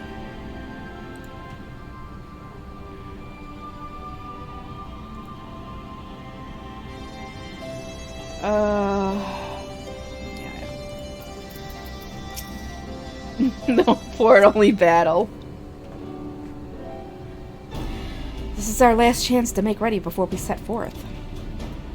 And you needn't worry about Urianger and I. We still have what we wore in Garlicmold before. Estinian claims to be quite warm and toasty beneath his armor, and since he spent a fair bit of time up north recently as well, I have no reason to doubt his words. Most of the others will be borrowing Grand Company stock. The rest of you could do likewise, I suppose, provided you're not overly concerned with style. Not to put too fine a point on it, but I wouldn't be seen dead in one of those ridiculous overcoats. If only I had time to find something to my liking. Hark! Hark! Is that the cry? Is that the cry of the Scions of the Seventh Dawn? Oh, it's Tatara. What is she doing here? But how? I have my ways. Oh, yes, indeed. You thought you could sneak off to Ilsabard without telling me. Ha! Nothing escapes my notice. Now, you will wear these garments I've made for you, whether you like it or not. You never cease to amaze. But why do you need a new outfit as well? Wait, are you coming with us? What? No, of course not, silly. It's all in the name of fashion. Rather, the pursuit of the highest quality fashion. Besides, how can I expect others to wear my creations if I've never worn them myself? I did have one other thing to share. Armgus and Bloomweeda have finally returned from assignments in faraway lands. They'll be staying at the Rising Stones for a while to keep an eye on events throughout Eorzea. Since they'll be running things back at headquarters, I was wondering if I could lend a hand in Charlian. Oh, why not? You can keep Kryl company in the Baldessian Annex. Yes, we'd love to have you there. And I heard Armgus and Bloomweeda did a fine job carrying on in our stead while we were lying comatose. With them in charge of the Rising Stones, we've nothing to worry about. No, stop it. My thoughts exactly. Also, while I'm confident you won't go collapsing again, because a certain someone who shall remain nameless is in a position to transport your souls to another world, if anything similarly disastrous were to happen, I'll be well positioned to do something about it. Anyway, I've got a few things to take care of, and then I'll be make my way to the Charlian. I really do hope these new clothes are enough to keep you warm in Garlicmold. It's not much, but it's the only thing I can do for you, other than pray for your safe return, which I will, every day. Let's not keep the contingent waiting any longer.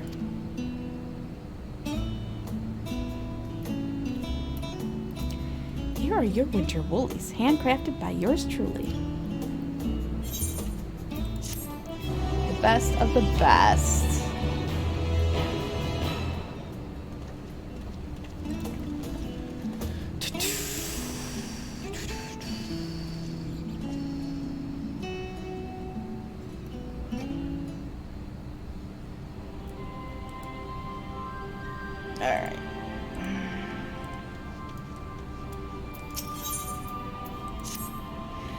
told the airship's pilot has been sent to meet you. Ah, there he is. Alright, this is where we go our separate ways. Do be careful, won't you? Uh-oh. Uh-oh, this is a solo duty? Alright. I'm definitely going in and warrior. It's an honor to finally meet you. We of the Garland Ironworks will be ferrying you and your contingent across the mountains and into Garlicmold. For many of us, it will be something of a homecoming. Our illustrious founder was only our most notable imperial defector. For that reason, the company is committed to the success of this expedition. Our resources are at your disposal, and if there is aught we might do to be of further assistance, please do not hesitate to ask. If you are ready to depart, I will ready the engines. Oh, yeah. Let's do it. I'm going to just do normal. Do normal, whatever. It's a mega duty. No, it's mega duda, not mega duty.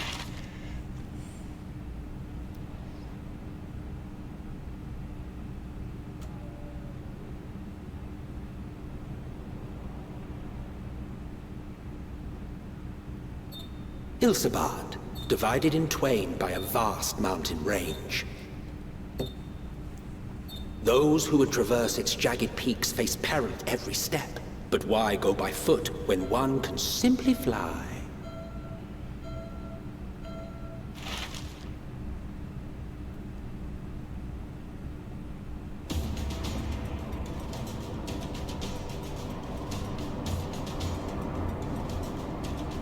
On the outskirts of the Imperial capital, in the frozen wastes of the Magna Glacius,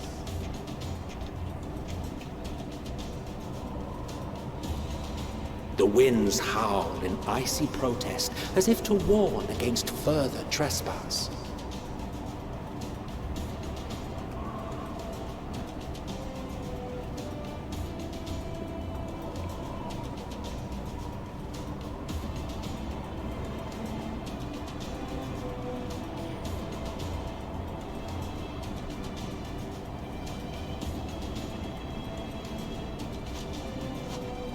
We've received word from Thancred's reconnaissance party.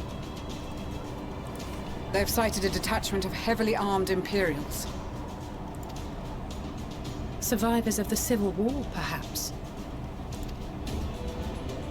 Perhaps, but there is more to it than that. Maxima reports that they're led by Vergilia, legatus of the 3rd Legion, which comprises the bulk of their number. However, they are also joined by several members of the 1st. From what I recall, the 3rd Legion fought for Nerva in the War of Succession following Varus's death. The 1st, on the other hand, were under the direct command of the Emperor and rejected Nerva's claim to the throne. These legions were enemies. Indeed. In fact, our sources claim that it was a conflict between them that sparked the Civil War. Yet now, these former foes cooperate to defend a ruined Garlicmold from invasion. Something ain't right. Then it is all but certain they have been tempered. So, what's the plan? If me and my crew is out reaving, we charge straight in, no messing about. But that ain't what we're here for. Quite right. Soldiers or no, they are people of Garlicmold. The very ones we have come to aid. Direct confrontation is unavoidable. Nevertheless, we must make every effort to limit casualties on both sides. Rather than kill them, I would remove them from the field. How so? Savage beatings, disarmament, and imprisonment? Not impossible, but easier said than done in the heat of battle.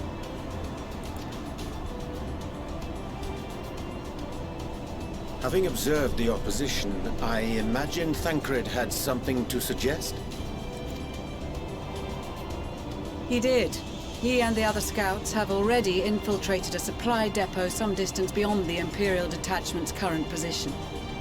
Stored within is a stockpile of Magitech armaments, and once we give the signal, Thancred's team will destroy them all. In so doing, we will deprive frontline troops of materiel, and likely force the detachment to send men to investigate. Divide and conquer. Not a bad idea. Once the scouts have finished their preparations, we will split into 2 groups. Okay, so this Arun kid needs pants. Why is he wearing shorts still?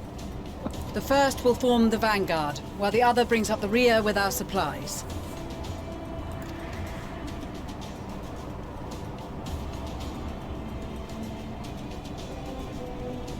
As for the Scions, I ask that you lend your assistance where you deem it needed most. I would prefer, however, that you accompany the rearguard and be prepared to join the van at a moment's notice.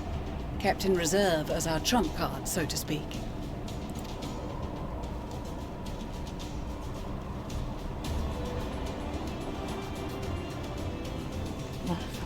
Alright. Meanwhile, at the Imperial Supply Depot...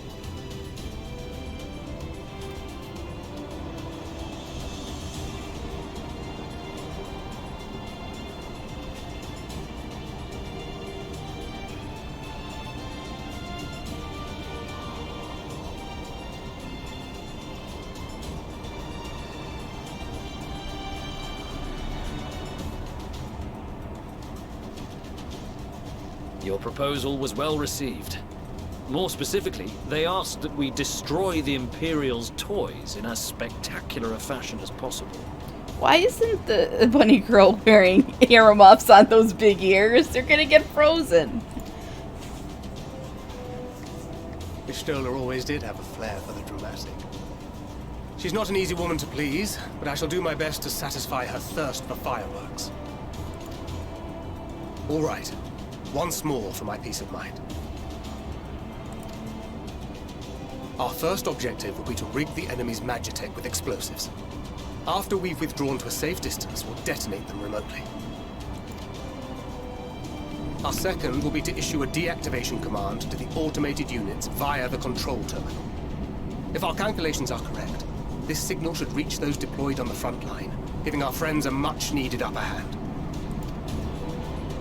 The blizzard will help us stay hidden, so let's aim to get in and out before it passes. Trust in the plan, and we should all live to see tomorrow.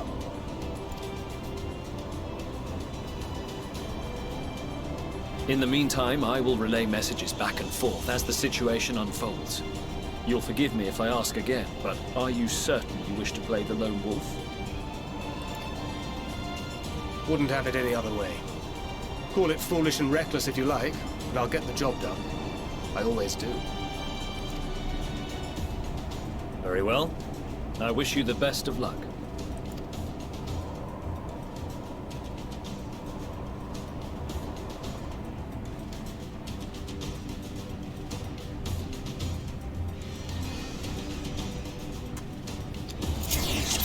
Alright.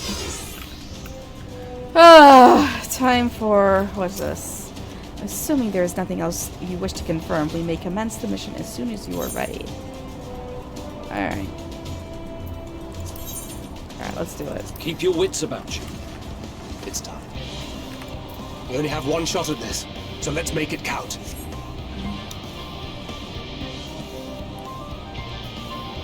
Alright, let's see.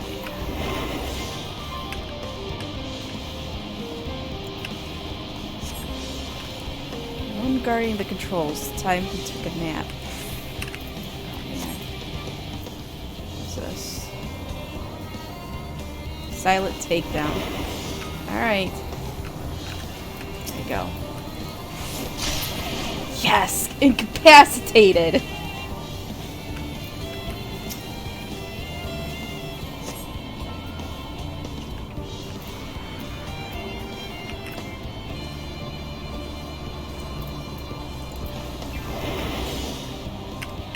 How to set the explosives.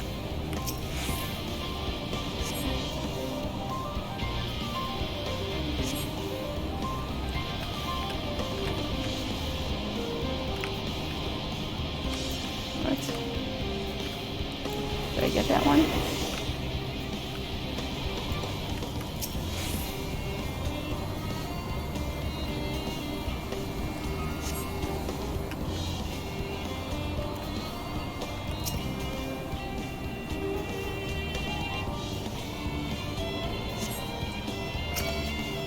crap. Seven hells.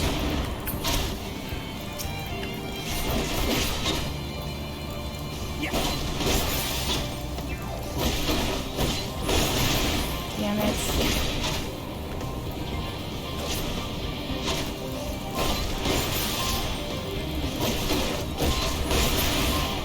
Alright, there we go.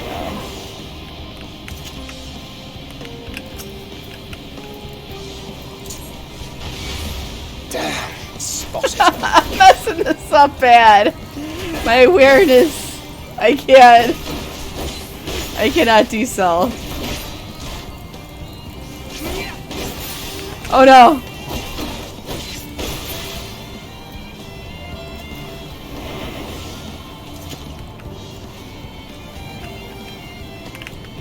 Get out the way. Oops.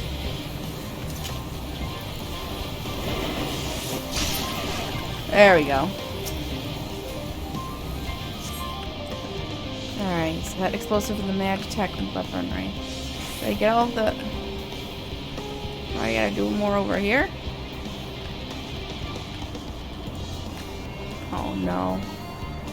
So they got guard dogs, eh? No use in hiding. They'll...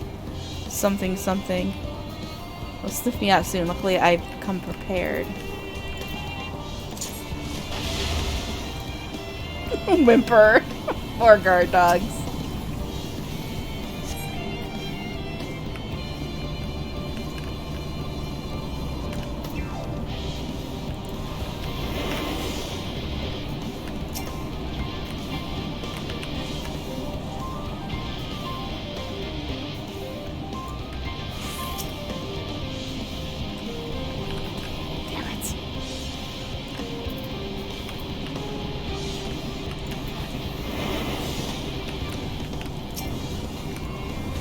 There we go.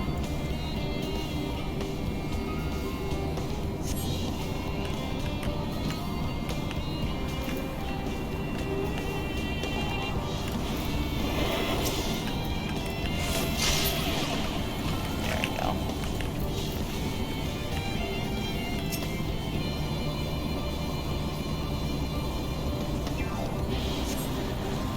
That should do the trick. Now to hide and send word. I'm doing a lot better this time than when I first did it. This is Thancred. The explosives are in place. Very good. All is proceeding as planned. Head to the control tower. It should be to the northwest. Understood. Have the others wait at the rendezvous point.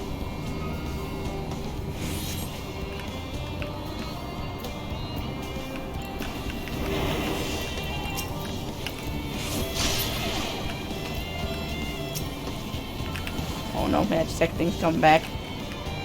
Nope, it doesn't. So if you get 100% threat awareness, you fail. And I think when I first did this, I got to like 95% threat awareness.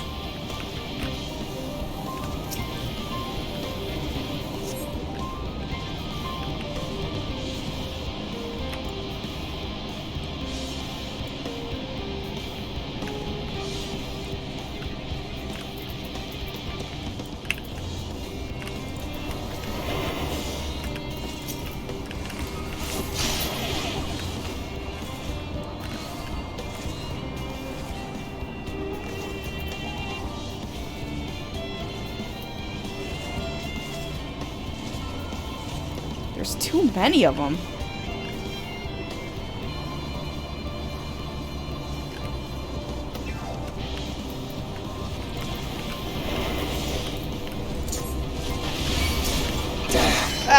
Damn it!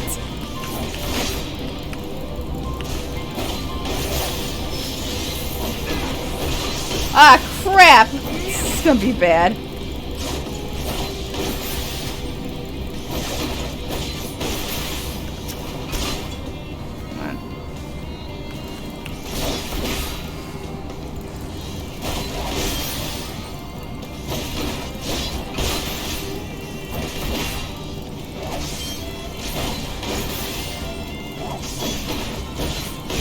Oh no, it's up to 67%.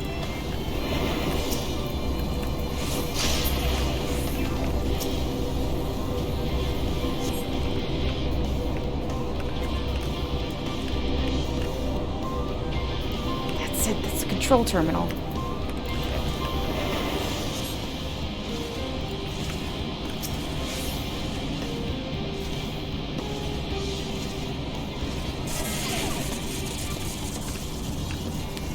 Alright, so now what?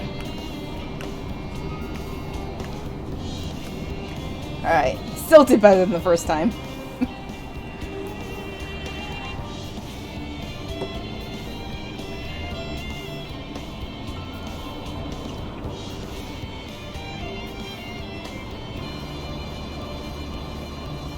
You are returned, and none the worse for wear, to my considerable relief.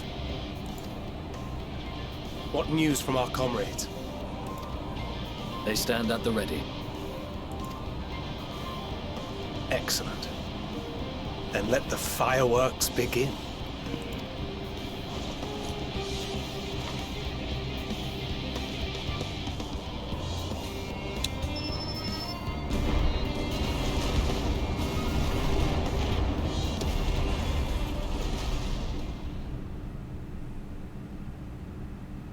A few moments later, at the rear of the Ilsabard contingent supply caravan. Hey, I'm at the rear.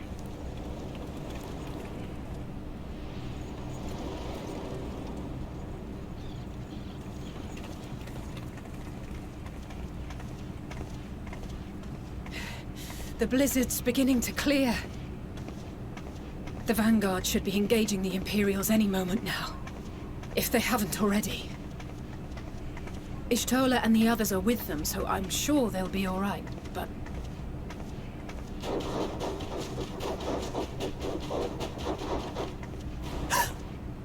Wait! Something's coming!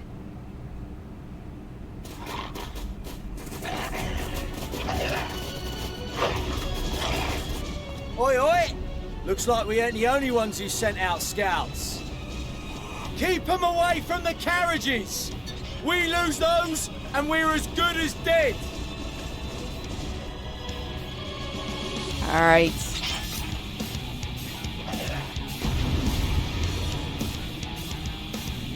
I'm gonna do this.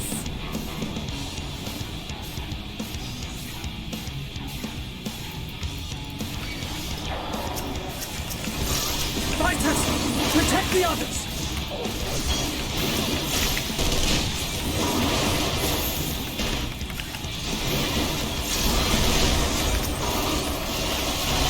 Yes, the metal music.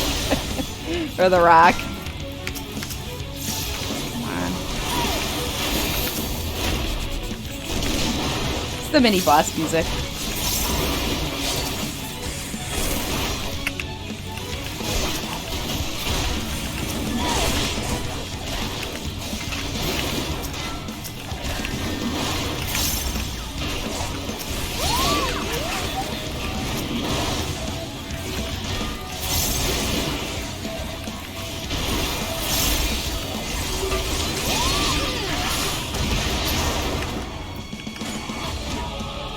A brief respite, but stay alert.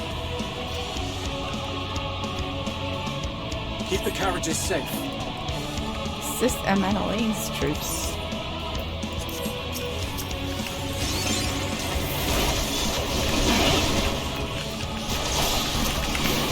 Oh no, they're coming back! Fear not, friends! The savior of Ishgard is here!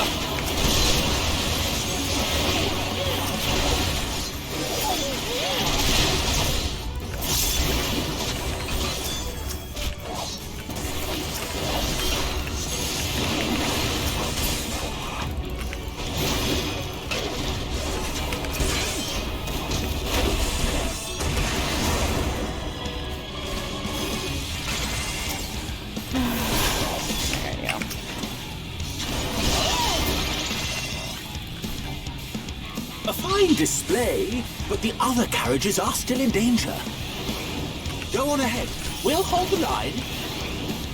I'm just going all the way up and just helping everybody out, clearly.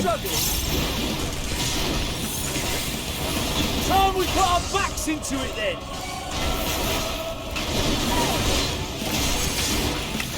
I've been itching for a good scrap.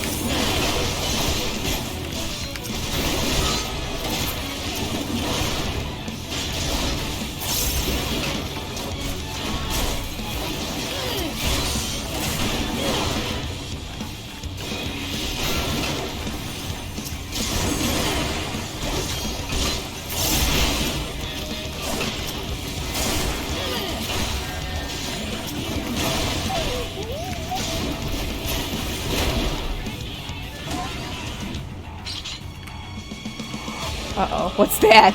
Stop that big bash is going straight for the carriages. Stop it.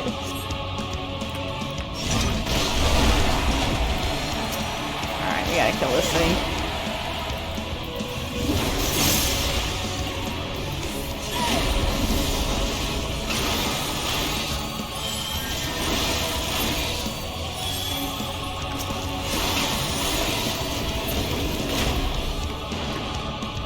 You lot alright back there?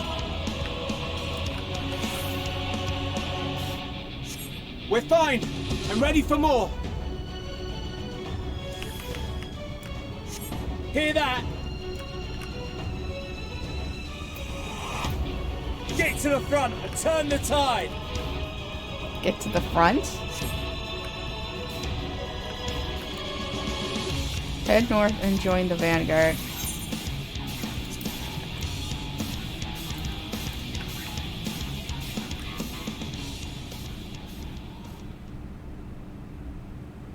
Meanwhile, on the front line.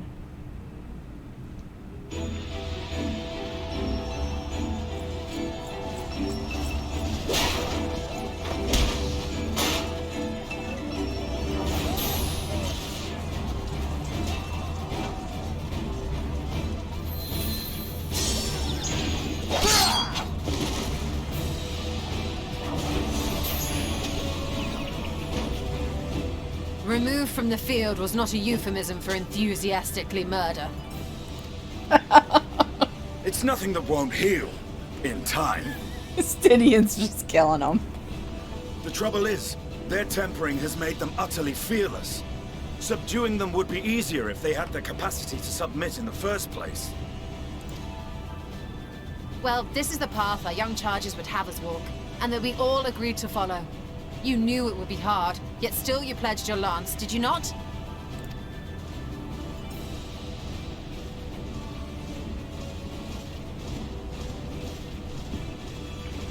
That I did.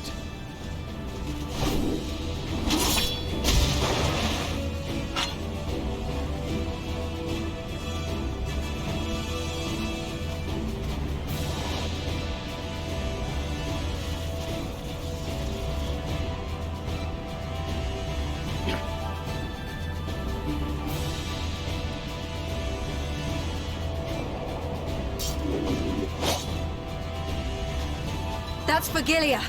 Damn it. I need to help the others take her down.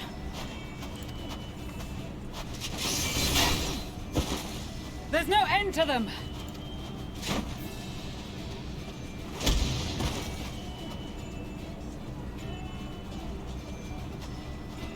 I was wondering when you'd turn up.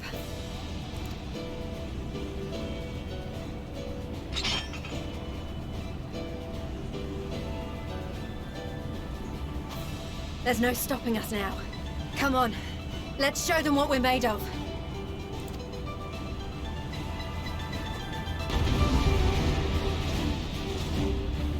Okay.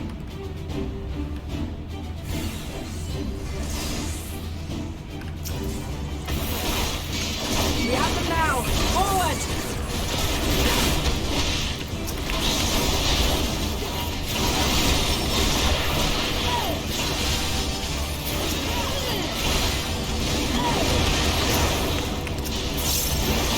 Man, they're actually doing some damage to me. Oh shit. Right! Let them have it!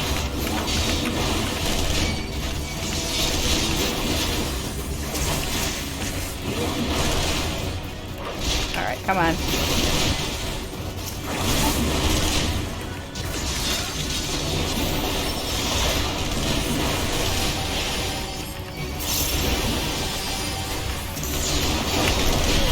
How's a raging ball?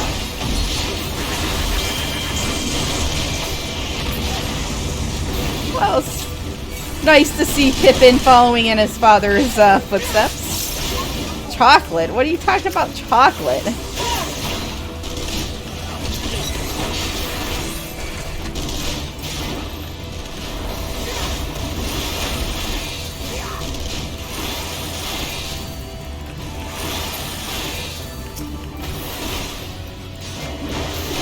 That's her! Virgilia!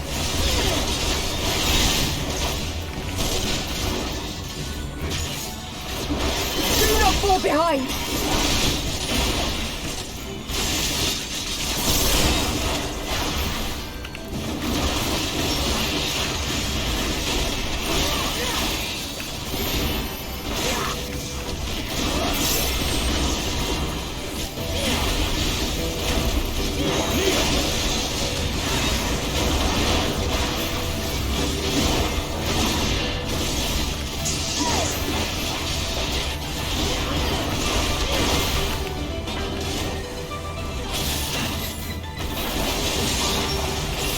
Shit.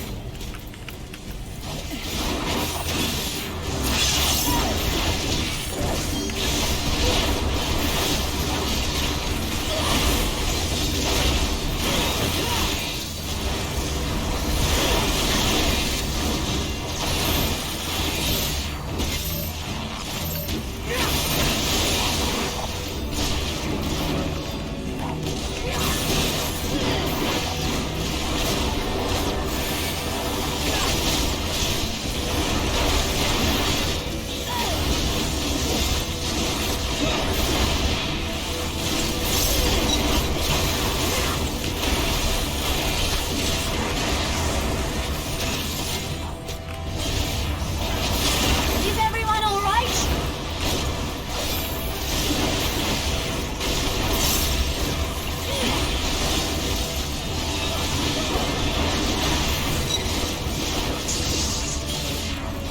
Uh-oh.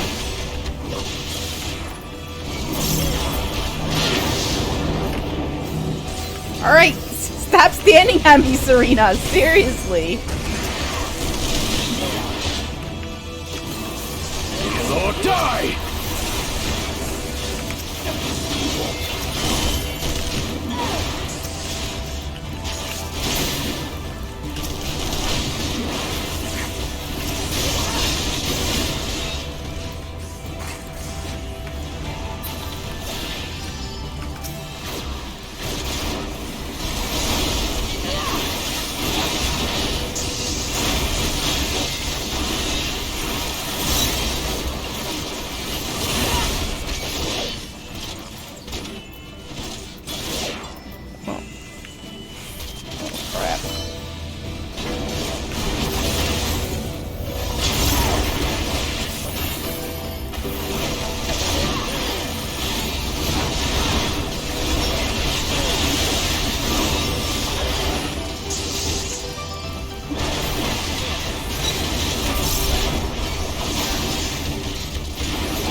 There are a lot of them.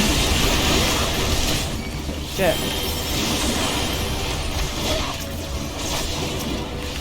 Oh, Sadu's gonna be charging that shit up. Holy shit.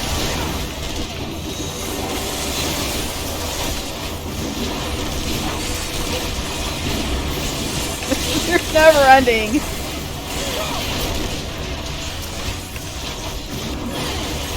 Tremble before the sun!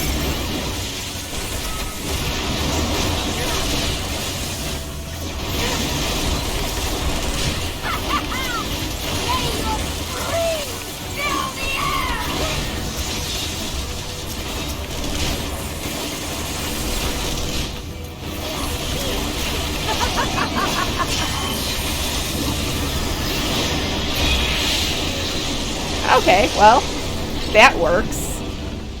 She just killed them all.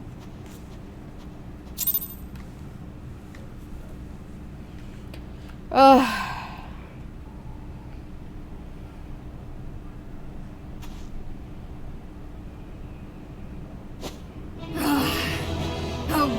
the adversary. Rest, recover, reclaim yourself. Then we will fight again, to the death. Sadu Hatun! Poor Magni. That was the last of them. The day is ours, thanks to your timely arrival. What of the supply caravan?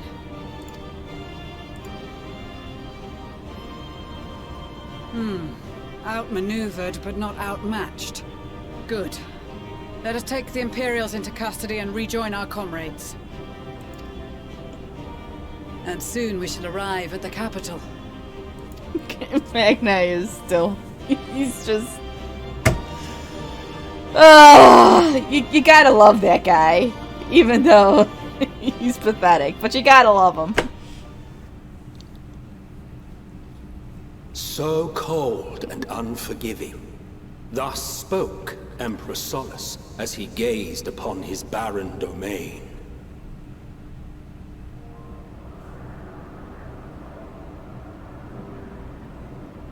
"800 years it had been since the Garleans first set foot here. Bested by the Kovosi, after centuries of war and driven from fertile southern pastures into the blasted northern wastes.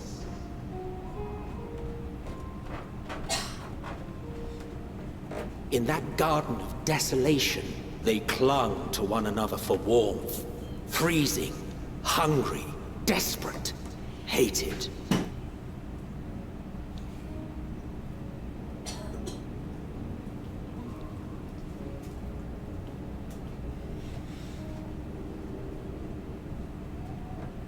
The chosen forsaken.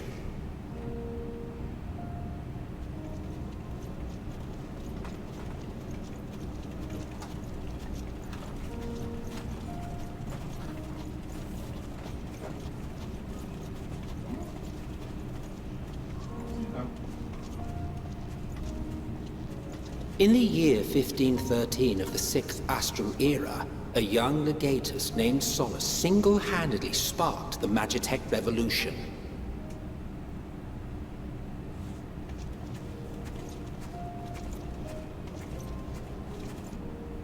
How did he conceive the machina that feed on ceruleum?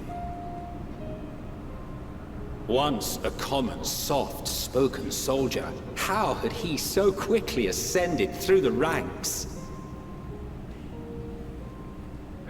Like so many others, those who knew the truth are gone. Taking in the capital with his eyes for the first time, I recall thinking to myself, far colder on the earth than in the heavens. Yes, far colder indeed. Bitterly so.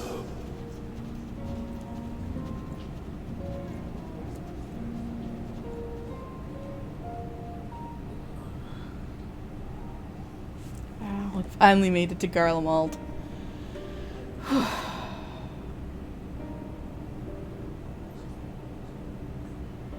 Not so much as a whisper. The roads leading beyond the city walls would have been used less in recent years. Nevertheless, this was one of the most important gateways into the capital. A buzz day and night with activity, aye. Merchants passing through the checkpoint, many of them stopping at the local hostelries. Surely they cannot all have been tempered. We can consider the question after we have made camp. If we spend any longer outside, we may well freeze to death where we stand.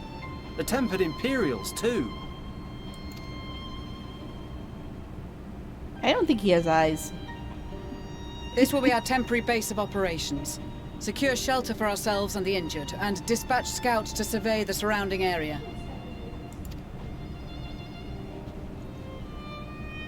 If we're planning on staying here a while, we ought to give this place a proper name.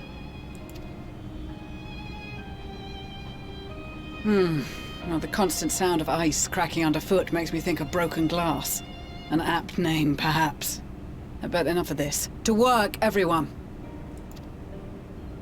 Yeah, how does he see under those bangs, though?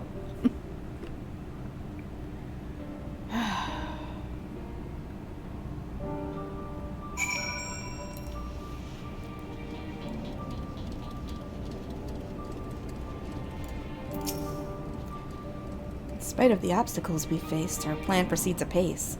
Just a little farther, and we will reach the capital itself. Still, we mustn't get ahead of ourselves. As soon as the camp has been made fit for our purpose, we are to discuss a course of action with Lucia. Would you mind asking Ishtola and Graha to join us in that building to the northeast of the camp? Alisaia and I will meet you there.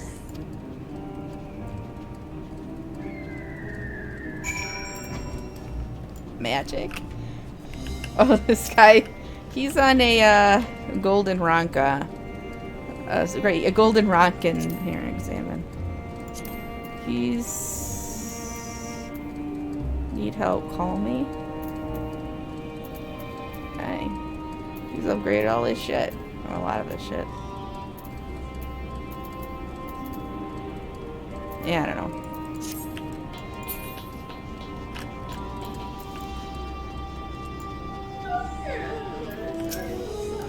A meeting? Yes, I'll make my over once my head has cleared. In truth, I've been feeling out of sorts since we arrived. The air is thick with a palpable aura of malevolence. 'Tis the monstrous tower on the horizon, jagged, hideous, unholy. Even at this distance, its presence is overwhelming. Much like the sensation I felt at the Tower of Zod, only far more terrifying. Ether flows unceasingly towards it, converging into a swirling mass of unfathomable power. For a blessing, the constant chill in the air is helping to anchor my senses in the here and now. Tell the others I shall be with you in a few moments.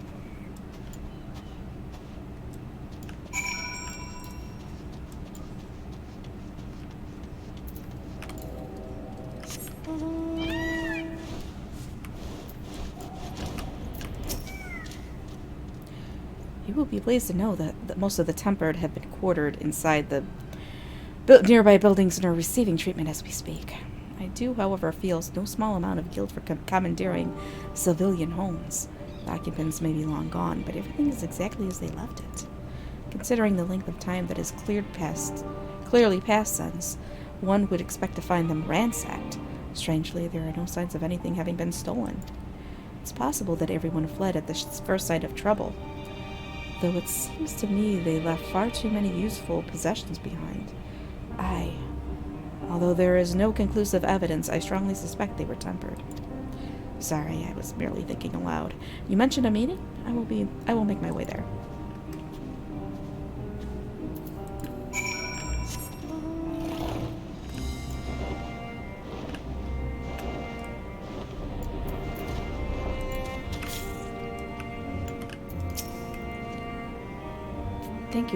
Thank you for informing the others of our meeting. When everyone is here, we will begin.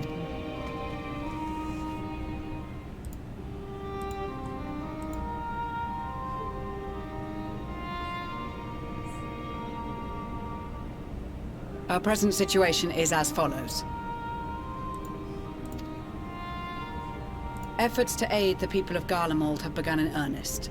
Moreover, having entered into the capital, the Imperial Palace is within our reach. But before we proceed further, we must learn what has befallen this city, for therein lies the key to understanding and combating the Telophoroid's designs.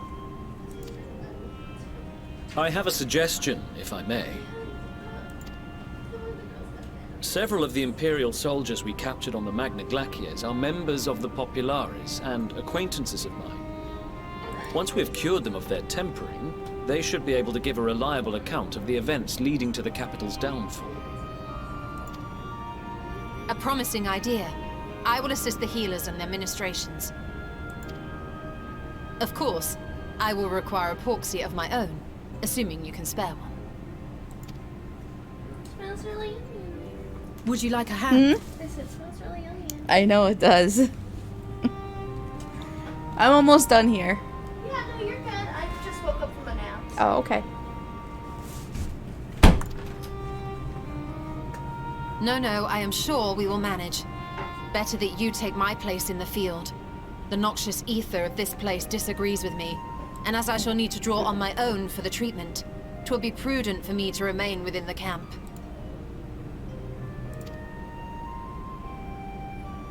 This talk of curing the tempered is all well and good, but I reckon the cold is a more pressing concern.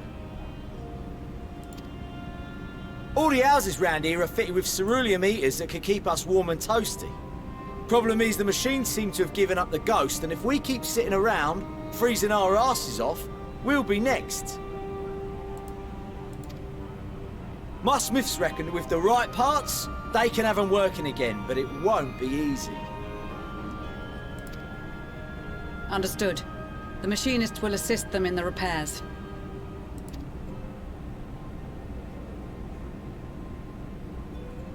The rest of us should either stand watch or survey the area. We've made our presence known to the Telothroi. They will be searching for us, if they have not already ascertained our position. That we have seen no sign of them since the battle suggests they have yet to do so. However, I suspect they may be biding their time. Or perhaps we are beneath their notice.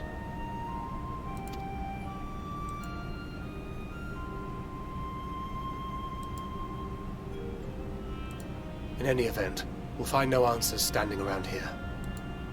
Urianger, Estinian and myself have visited Garlicmold recently, so we'll lead the reconnaissance efforts. Perhaps bolstered by a few Bosnian and Dalmatian scouts from my previous excursion for good measure.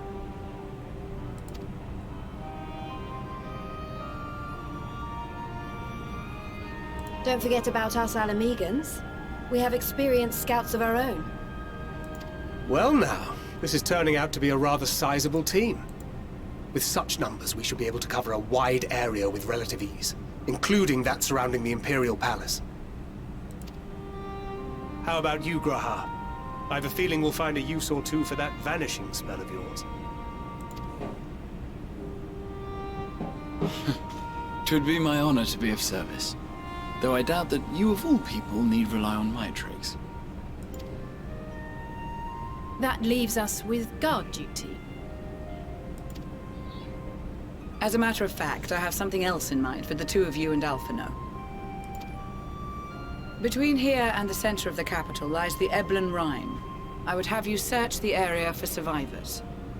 Your keen sense of direction, honed in your extensive travels, should prove useful in navigating the ice fields.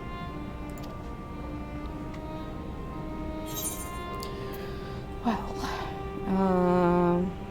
ice fields? I love ice fields! Oh wait, no I don't.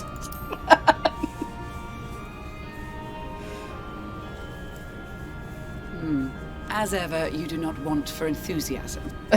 But given your experience traipsing about through Kurthus, I should be surprised if you let a little inclement weather dampen your redoubtable spirits. And even if that were the case, the promise of hot soup upon your return would surely spur you to action. You all have your duties. Let us make haste. May the Fury bless and keep you. I actually really like Thancred's his snow coat. I do. I really like his snow coat. You can actually once you get him all leveled up, you can actually get him to use that in his in the trusts.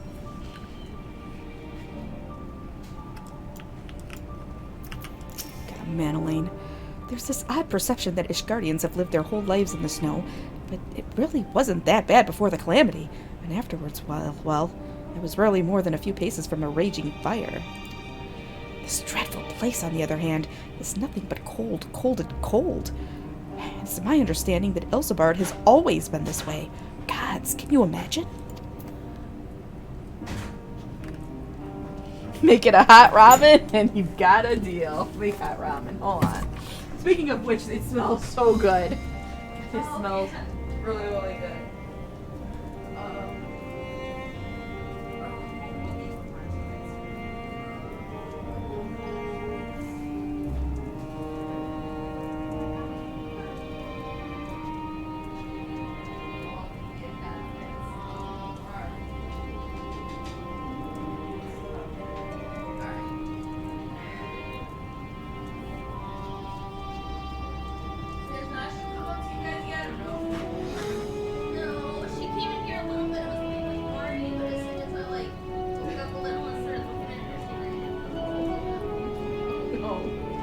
Alright, hold on a second. I'm just stretching my legs a sec here. And going back.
Alright, sorry.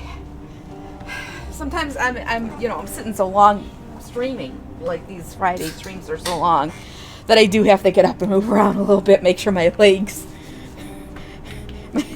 get, move circulation in my legs. Chewy, not now, boo-boo. What are you doing? And then I get up and then Chewy's like, oh, mommy's moving. I gotta love her up now. Alright, come on. Sit down. Gods be good. If it's this cold with Tataro's clothing, I dread to think how we'd fare without it. I must remember... Chewy, your butt's in the way! I must remember to thank her when we meet. He is like literally putting his butt right in the middle of the screen so I can't read. It makes me realize, too, that while the people of Garlicmold have spent their whole lives in conditions like these, even they'd be hard-pressed to survive away from the warmth of their homes. If there are any survivors, we must find them, and quickly.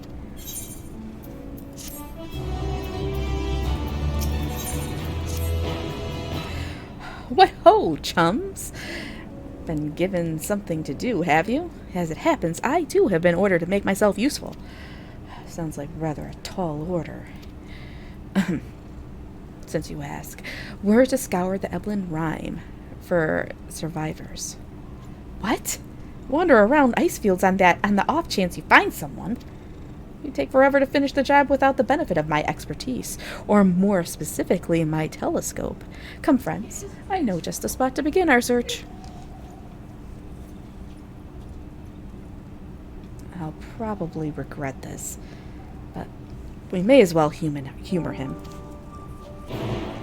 Except now Chewy's attacking my hands again. No, Chewy, no. And then he does it anyway.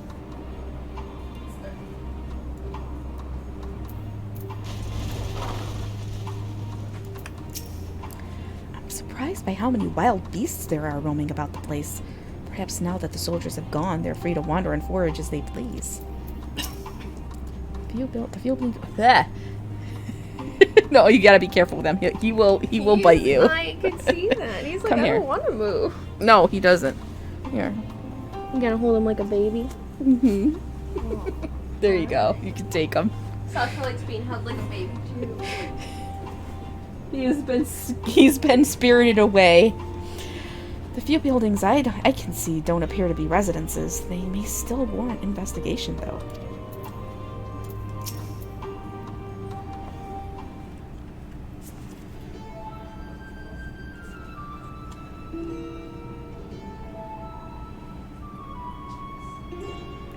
I spy with my little telescope a massive sheep thing? Or maybe it's a cow. Not what we're after either way. Is that an ether current? No, just a wind sprite. Other than that, it's all snow. But lo, what do I see over yon hillock?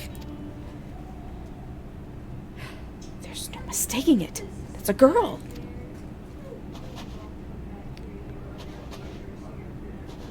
A survivor?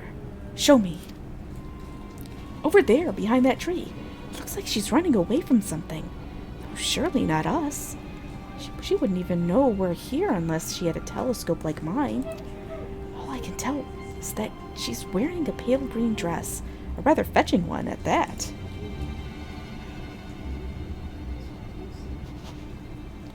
She'll be long gone by the time we get anywhere near, but we should be able to follow her footprints. I'll let Lucia know where you're heading. Oh, and take these warming tinctures with you. Poor girl must be chilled to the bone, if not on the verge of freezing to death. That's actually very thoughtful. Thank you. Well, won't you need some for yourself? No, I'll be fine. As a man of chivalry, my honor demands I do no less. Unless we forget, the very reason we are here is to protect those in need.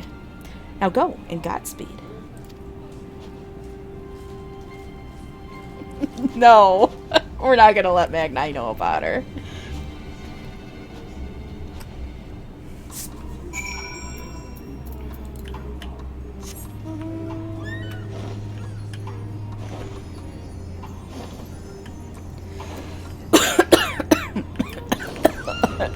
Just trying not to die. Alright, here are footsteps. The trail of fresh footprints lead east.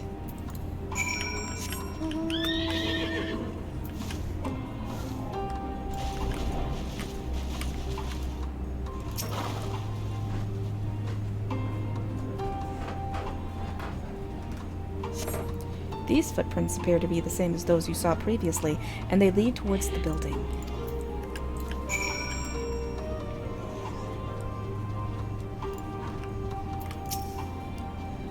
We're getting closer, I'm sure of it.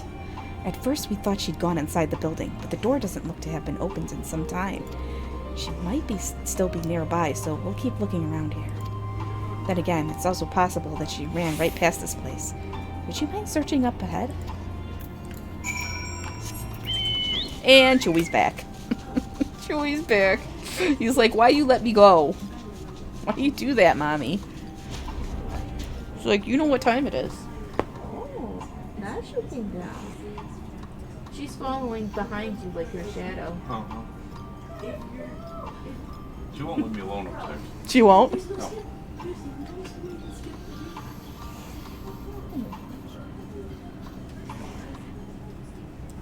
Alright. She'll be fine by tomorrow, I think.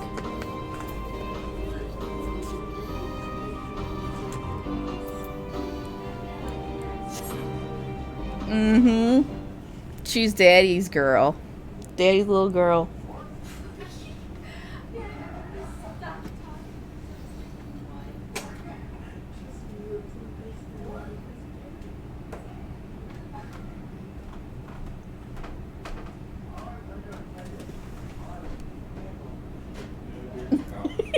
Just went upstairs and she followed. Just ran right after him. The girl in the green dress anxiously surveys her surroundings. Were you to call out to her from this distance, it might attract wild beasts to your location.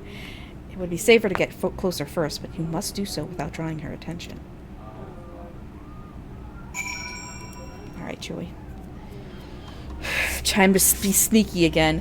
Follow the girl from a safe distance. The objective will end in failure if you are noticed. Make use of cover such as rocks to approach her without being seen. Similarly, the objective will also end in failure if you fall too far behind. Oh boy. Alright. Oh, shit.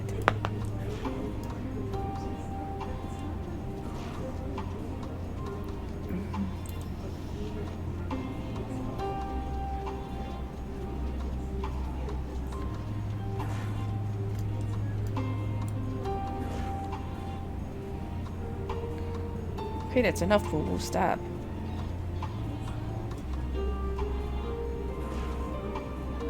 So far, so good.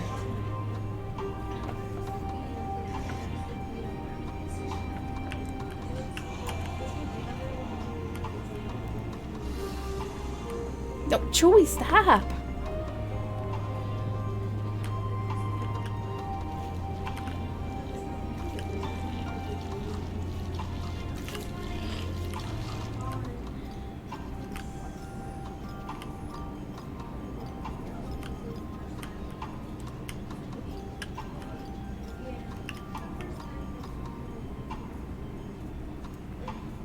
Is someone there?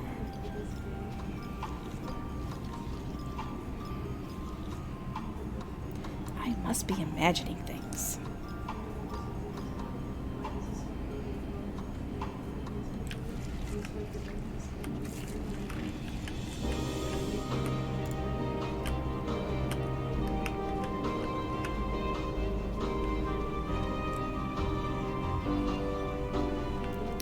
Better catch my breath.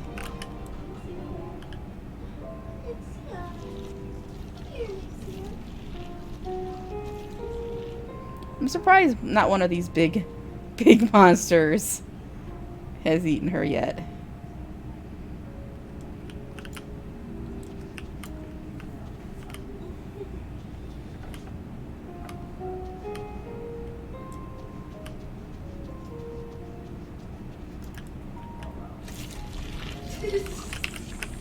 I hope our luck holds.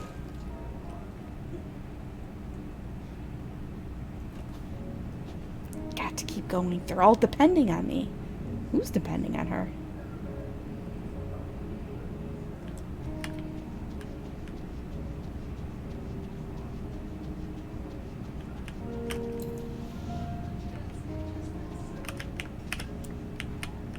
Ah, shit. Damn it! I hate these quests. You understand? I hate them.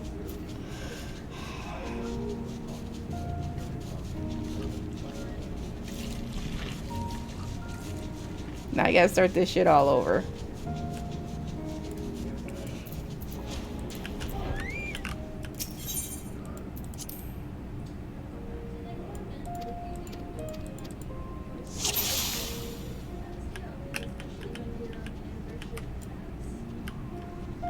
No, part of these quests is knowing when they're gonna stop and to make sure you're behind what you need to be behind by the time they stop.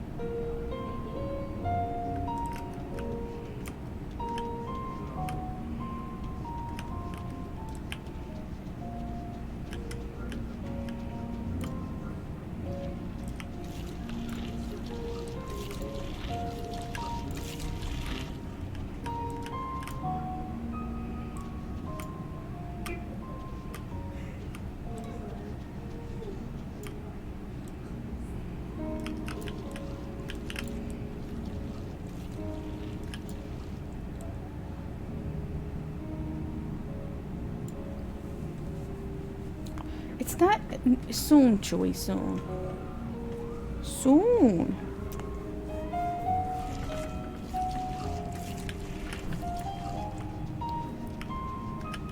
No, get your butt. Cat, get your butt out of the way.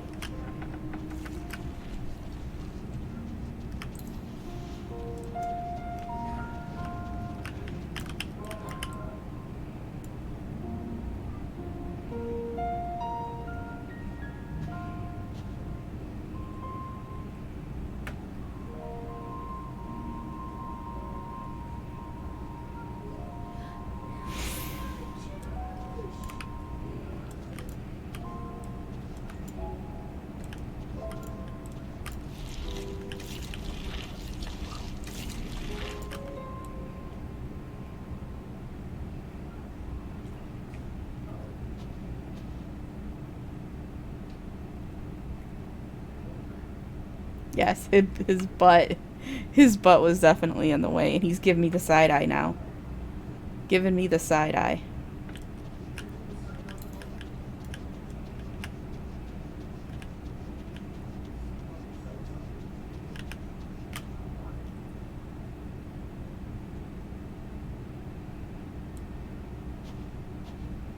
This is it. The final spurt. I was right at the end, too.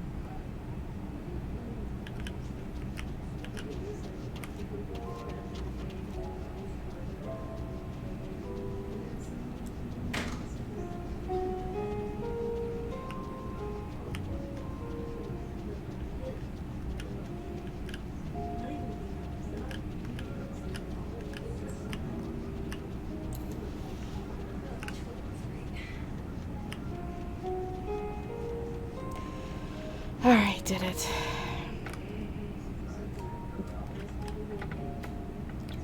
Whew, still in one piece.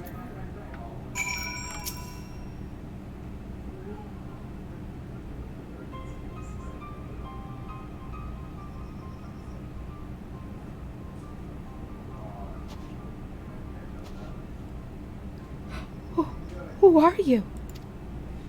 Stay back! This house is packed with explosives. Take another step, and I'll blow this place sky high. Please, we just want to talk.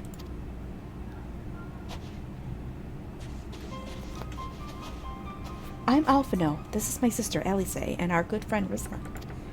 We have no intention of hurting or taking anything from you or anyone else. I give you my word. We and our comrades have come to provide aid to the people of Garlicmold. Aid? You savages are the ones responsible for all of this. You did this to us. We didn't, I promise you. One of the other reasons we came was to find out what happened here, in fact. The Telophoroi are the ones who to blame. They're the ones who laid waste to Garlicmold, and they won't stop until they've destroyed the entire world. They're the enemy, our enemy. On our way, we encountered Imperial soldiers who had been made their thralls. Those poor souls are now in our care, and we are striving to cure them of their affliction. You're the first person we've met who hasn't already been enslaved. How were you able to escape the Telophoroi's influence? Are there any others like you? I'm sorry, I don't mean to overwhelm you. Let's start with the introductions. Can you tell me your name?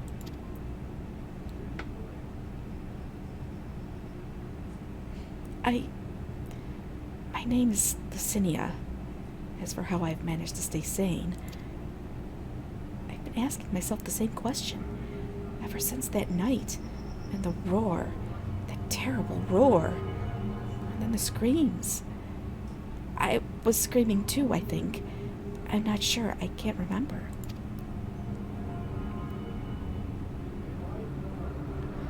Then came the silence. Everything was still.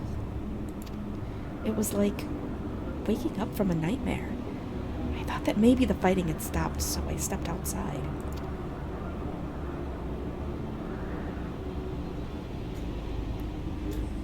If your hells are real, I saw one that day. I ran, past friends, people I'd known all my life, eyes vacant, dead, staring at the sky. Others were mad and violent. I saw them struggle with soldiers, but didn't stay to watch. I fled as far as my legs would take me.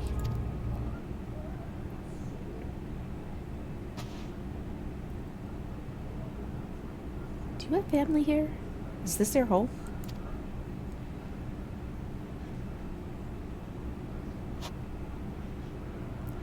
No, this is Victor's Spoils, a mansion for retired soldiers. Or it was, but now me and a few others are, borrowing it. As for the explosives, I was making that up. I just wanted to keep everyone else safe, and I didn't know if you were... The truth is, our supplies are running low. You said you're here to help. Can you? Of course. Whatever assistance we can provide, we will. Thank you. I'd better tell the others first, though. Wait here.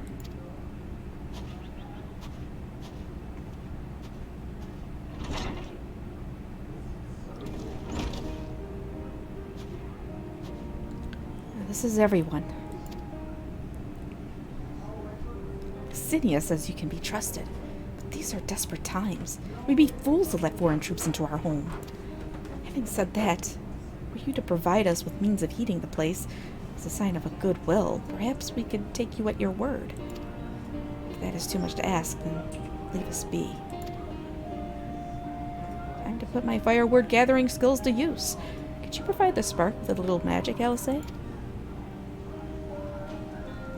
We'll have a fire burning in no time. Maybe build it under that gazebo? The what? Oh, you mean the bower. Yes, do as you will.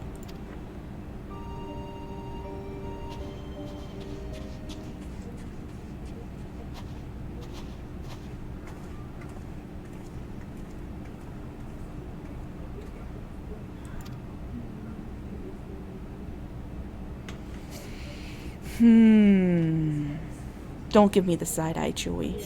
Don't give me the side eye.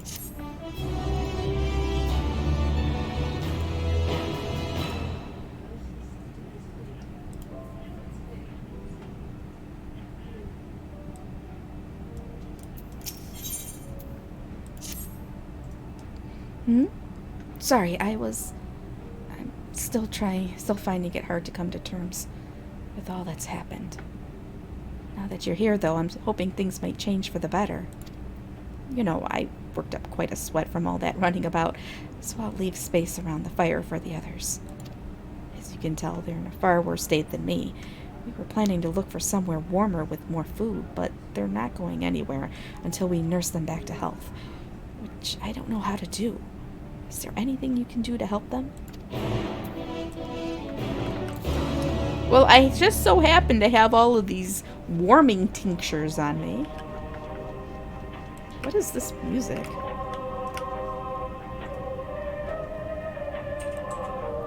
Huh.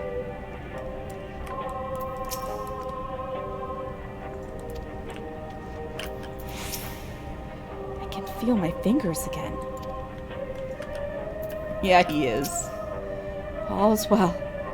All's well. With food in my belly and a song in my heart. They need most is a decent meal. We food back at the camp, but there's the distance to consider. Okay, from 1912, yes.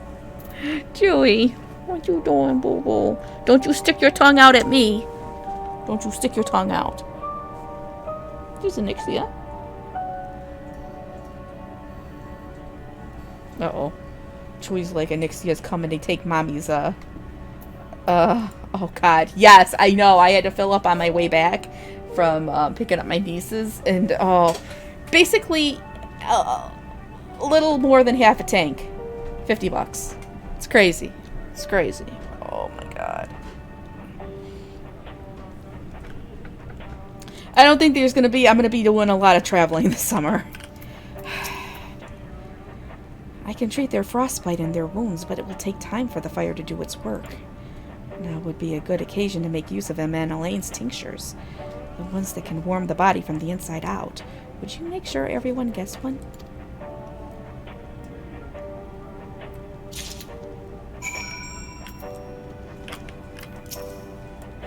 The numbness is beginning to subside, though I suspect once the fire dies, it will return with a vengeance.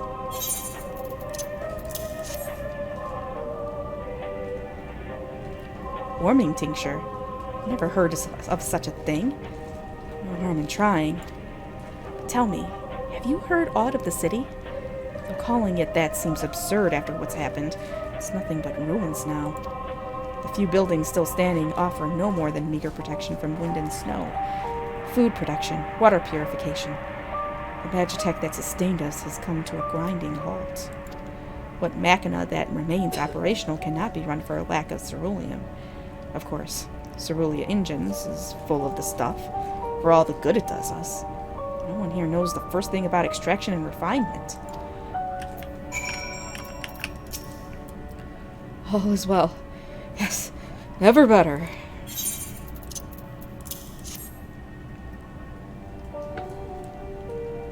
Oh, what sweet libation is this? Is it poison, by any chance? No, it was a joke. A joke. If I laugh, 'tis that I may not weep, so said the poet. And alas, my tears would freeze on my cheek ere they fell.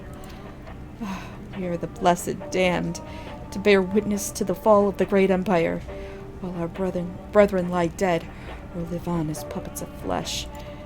First came the war, then came the roar. When morning came, Garlicmold was no more. In a cacophony of gunfire, explosions, and screams was our beloved capital razed to the ground. From the rubble rose the disheveled remnants, their lavish finery caked in ash as they shuffled mindlessly towards the palace, each bearing a fragment of stone or metal, an offering perhaps to the architect of our destruction. A hopeful few tried to reason with the deranged, only to be beaten for their kindness. But I knew better than to plead with the horde. I fled with my health, not my conscience preserved. Now I wait with my fellow cowards for our final judgment.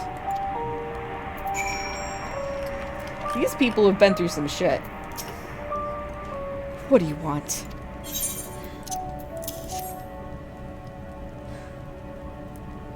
A tincture. May as well drink it, I suppose.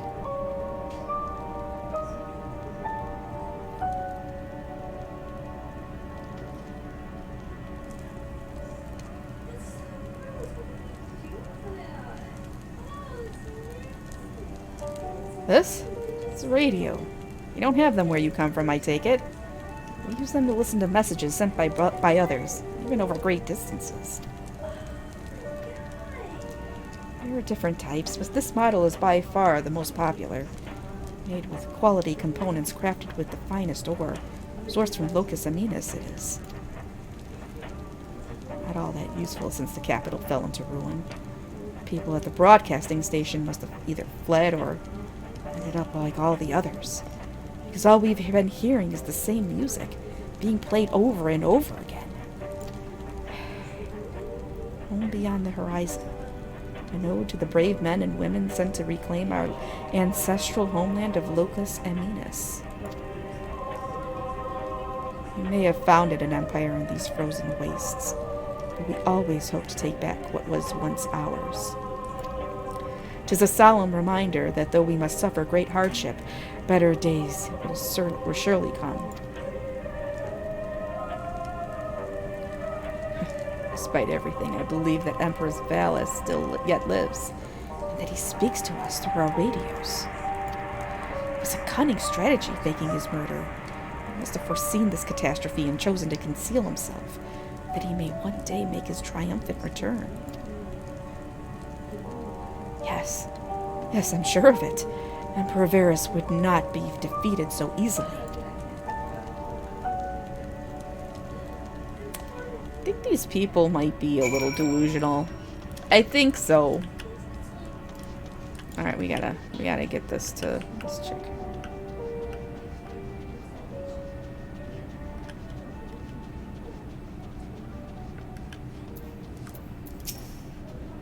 What's that?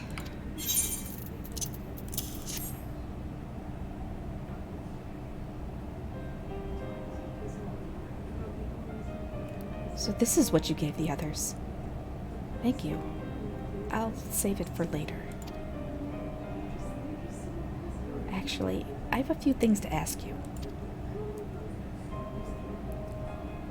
Are you part of the group staying in Laterum? I saw Legatus Vergilia's troops heading towards the Magnaglacies a few days ago. Are they the ones you encountered?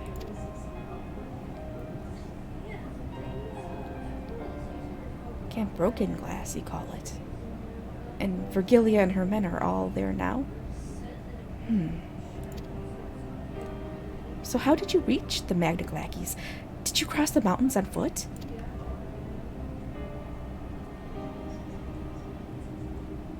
Airships. Then there might be a way to. Xenia? Where is everyone? Is something the matter?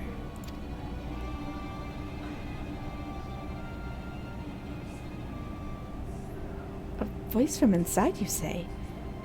Must be imagining things. Everyone's out here. Perhaps a baby Almasty has found its way into the house. It wouldn't be the first time. Without the soldiers to scare them off, wild animals have been roaming closer to the settlements. Some have been known to attack people, too. I just had an idea. If you and yours are strong enough to defeat a legatus, then surely a few beasts shouldn't pose a threat. If you have a mind to continue helping us, perhaps you could head to the other side of the lake. There's a small group of tappers living there, people whose job was to extract ceruleum. They still do, from what we can tell. I've already tried asking if they would share their fuel with us, but they're not willing to give it away. They want food in exchange. Lots of food, and that's something we don't have and can't get on our own.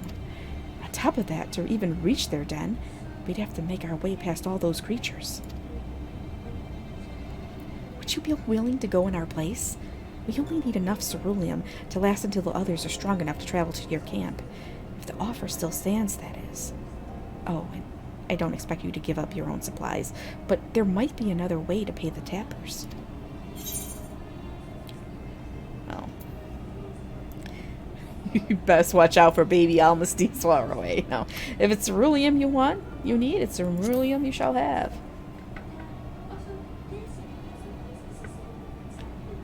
Oh, thank you so much. To reach Tapper's Den, you'll have to cross the lake. The ice is thick enough to support a person's weight, but if you'd rather not take the risk, you'll need to take the long way around. Finding the entrance can be a bit tricky, too, so it's easier to just look for someone standing guard outside. However you decide to head there, please be careful. Well, yeah, you guys do pay, but I'm sure your gas prices have gone up, too. But you guys are also, like, stuff is, like, more compact and closer over there. Here, everything's all spread out. Except where we actually live, we live, like, right down the street from, like, all types of shopping, restaurants, everything. So, like, literally, if I'm not, like, going to you know, see family out of town or whatever, we can get away with, like, a tank of gas if we're not doing anything. We can get away with, like, you know, filling up once a month. You know, just with me going to the train station and back, you know. But now that it's summer and it's getting busier, we're going to be driving all over the place.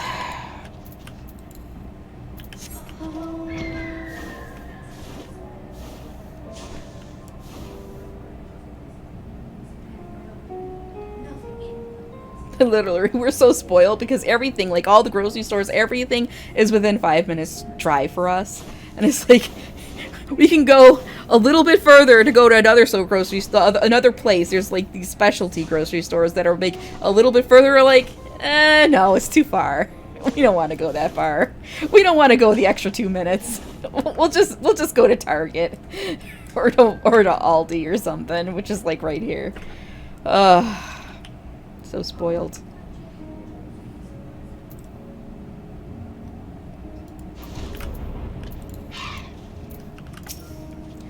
Who goes there? How did you find us? What do you mean I stand out like a sore thumb? The purebloods over at Victor Spoils hadn't given away our location, yet never have found us. Those stuck-up arseholes. Thought they could come waltzing in here demanding ceruleum with nothing to offer in return? Ha! Looks like the boot's on the other foot now that the capital's gone to shite. So they've resorted to sending you to negotiate. I know your game, Sellsword. If you think we'll give in to intimidation, they've got another thing coming. Oh. I'll take care of this right here.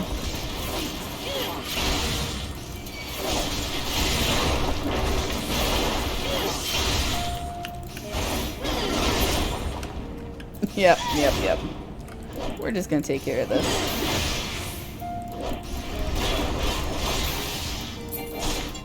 Alright, now I'm gonna go in and just take your stuff.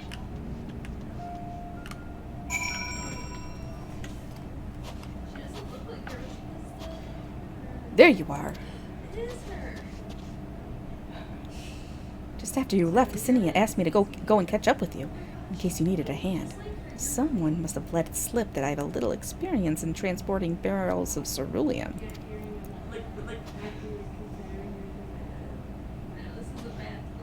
So this is Tapper's Den. Well then, after you.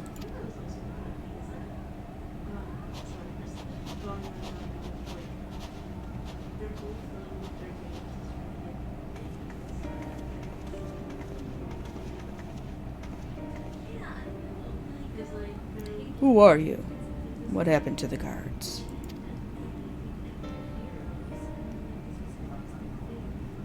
Eorzeans and rebels here to save the people of Garlicmold.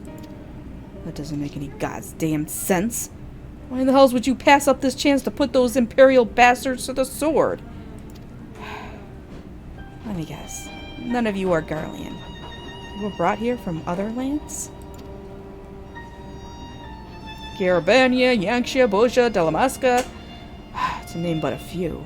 Some dragged here against our will, others fed bollocks about a better life.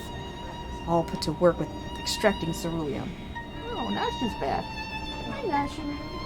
Oh, because Daddy came down. Yeah. No, he's coming back up, and she's right back up after him. She is like your shadow. No, oh, she's staying here. Come here, baby. Come here. Alright. All given the esteemed title of An, placing us firmly in the bottom rung of the ladder. But the old hierarchy means nothing in the new Garlicmold, says we. About the only thing that's escaped more or less unscathed is Cerulia engines, still sustaining us even with our paymasters out of the picture. We hear you're experts in drawing up ceruleum from the bottom of the lake, but how can you do that if it's frozen over? Ha! Would you like to know? Trade secrets, I'm afraid. At any rate, it's not as if ceruleum is used for much these days, what with the city in ruins. We take enough to power our heaters and save the surplus for later. Wait, was that Onyxia? Yes. And though it helps stave off the cold, it does sod all about our hunger unless we can trade it away. Speaking of which, be sure to tell your contingent we've got ceruleum by the barrelful. If they're interested, we'll exchange it for whatever provisions they'll be willing to spare. I think that was a screech. Was that Onyxia screeching? Yes. I think one of the cats ran down the stairs and scared her. Oh. She got scared and jumped. Poor Onyxia. Nashu, come here. Come here, baby.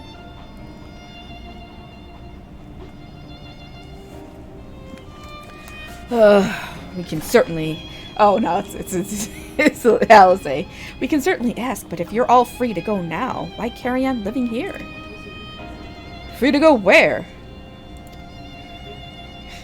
Yes, it was yes. Even if we managed to get back to our homelands, there'd be nothing left for us, thanks to the Empire. And the knowledge and skills we acquired working here would be practically useless outside of Garlicmold. So we're staying for the time being, long as there's a need for ceruleum. We'll find a way to get by, even if Garlicmold as we knew it is gone for good. Gone for good.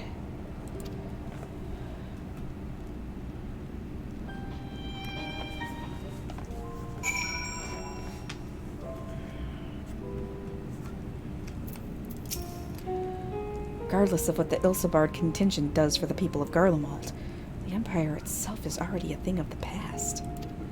For many, that would be a cause for celebration, while for others, their whole way of life will have turned upside down. After all the atrocities committed in the Empire's name, perhaps it is for the best that it is consigned to history. But what of the ordinary people? Their lives, their stories? Should they be forgotten too? I suppose there will be plenty of time to ponder that later. For now, let's see about getting some ceruleum.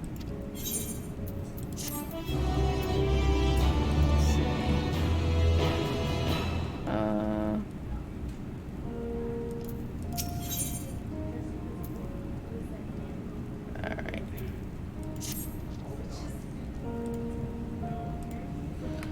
So you've come seeking ceruleum, have you? What? Those purebloods up at Victor Spoils sent you. Turn to their enemies for help. They must be more desperate than I thought. Then again, Licinia's got her little sister to think about. A sister? But we only saw Licinia and 3 men. It's impossible she died from whatever was ailing her. If she needed treatment, I doubt there'd be any way to get it around here. I may have refused Licinia at first, thinking she'd come back with something to exchange. But I can spare them a bottle's worth of ceruleum. Consider it a reward for introducing me to the rest of your contingent. Be sure to send them our way. You hear?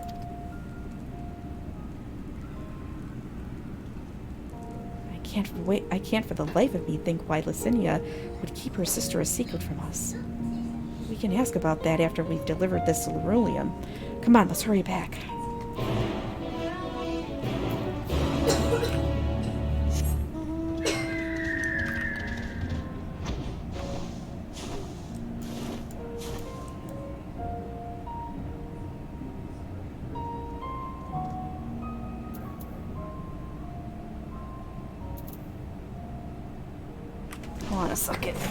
Hold on a second. No, I don't drive like I do in video games. Come on, I just drove 6 hours in the last 24 hours. Alright. That's done. That's why we want to get our driveway widened, so we don't have to worry about that. We can don't have to. There's a parking space out front, and you don't have to worry about blocking the sidewalk and getting ticketed. But freaking village is giving us freaking just killing me with about the permit. I was hoping it'd be done already. All right.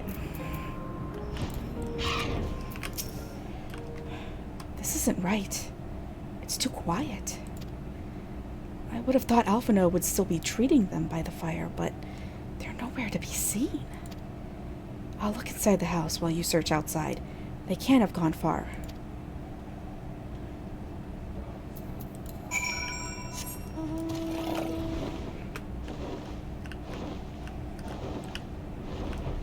What?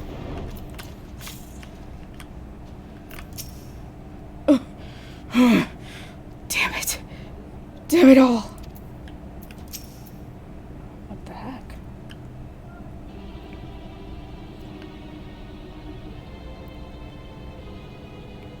They asked me to help carry supplies, but when I followed them back here, they attacked me. Caught me off guard, forced me to defend myself. I fear they fared rather worse than me. Can't fool us. We know. We know what you're about. Vultures. That's what you are. Waiting in the wings for us to show weakness. Then you swoop in. Here to help? What rot. All a ploy to make us lower our guard. Let you win. Put ourselves at your mercy. Put us in chains. Steal our lands. Get your revenge. You're wrong. That's not what any of us want. Save the arguments for later. We've got bigger problems. I found empty medicine bottles in a bed that was still warm. It's true. Licinia was hiding her sick sister inside the house.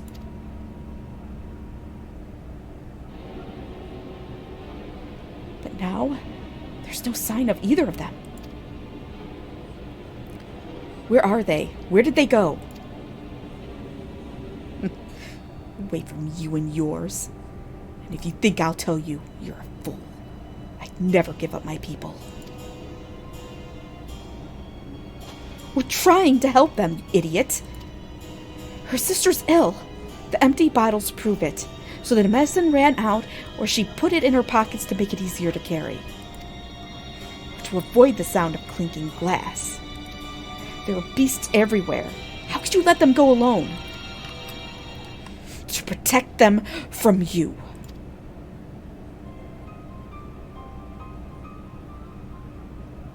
You invade our homeland. Taint it with the same sorcery used to slay our countrymen. Garland should sooner die than suffer the insult. Better for them that flee, keep their purity intact, and be corrupted by your vile magics.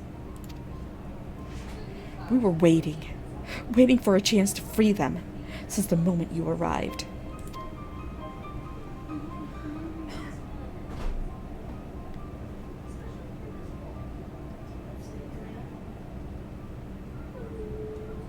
This is getting us nowhere.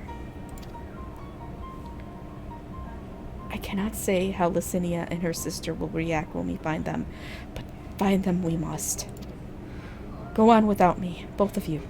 I first need to tend to my injuries, and theirs. I will join you in the search after. All right. Be careful.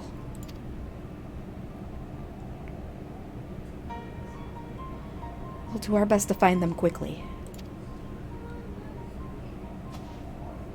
There's only one path out of here, so that's where we'll start.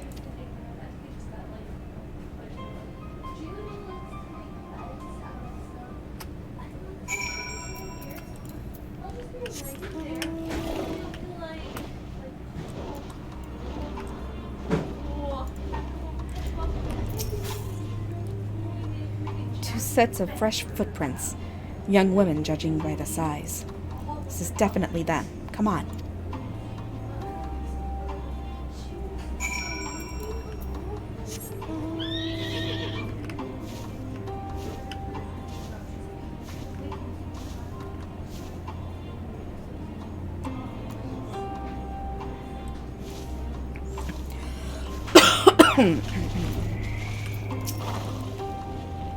Trail stops at the frozen lake.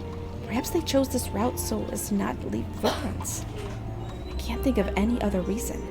Look at this place. It's crawling with beasts. And I can only imagine how hard it must be for her ailing sister to cross the ice. We could really do with Alphino's help, but we can't afford to wait for him. Let's split up and look for clues. Alright, clues you say.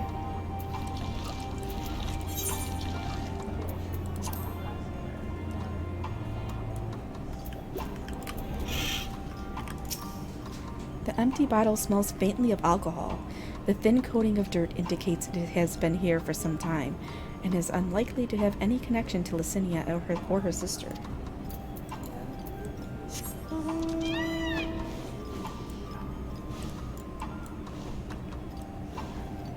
See any sparklies? We need some sparklies. What? It was an empty bottle of alcohol. Yes, it was. What do you think? What if it was rubbing alcohol, BB10? Would that be bad? What if they were using that rubbing alcohol to disinfect wounds? It could have been. Fresh blood.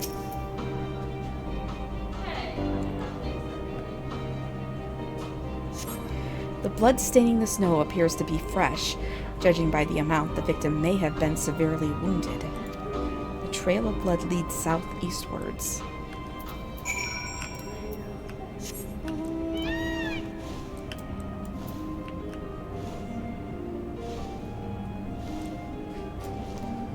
Oh no. Oh no.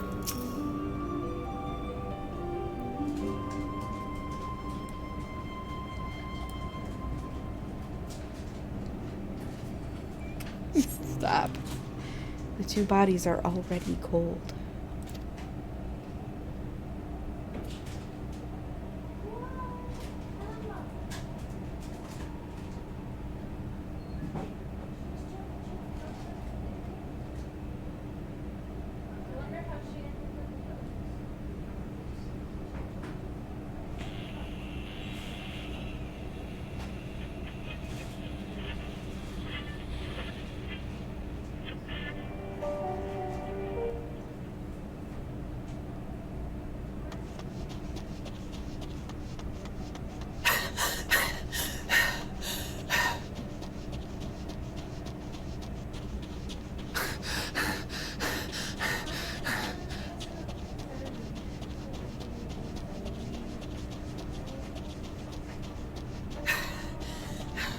Blood trail.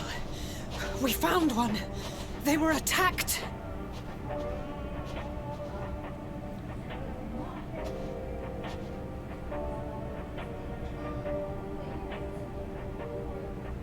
No.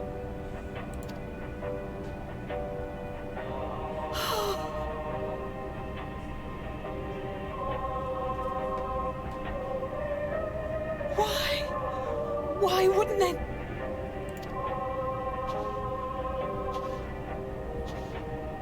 Safer to brave the wilds than trust in our magic.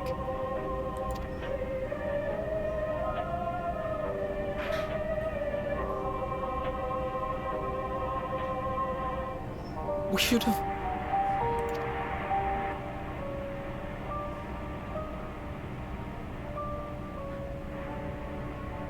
We can't leave them like this. We have to take them home. What if we're only making it worse?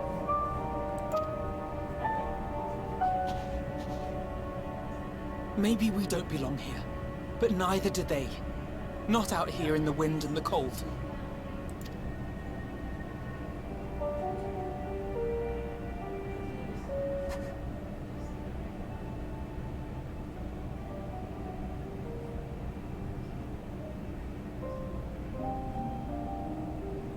If you did, I would just make you look especially like.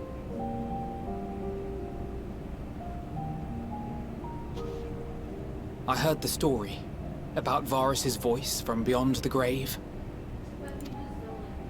Of course, I didn't believe it, but Licinia and her sister did. Perhaps there is something to the tale after all.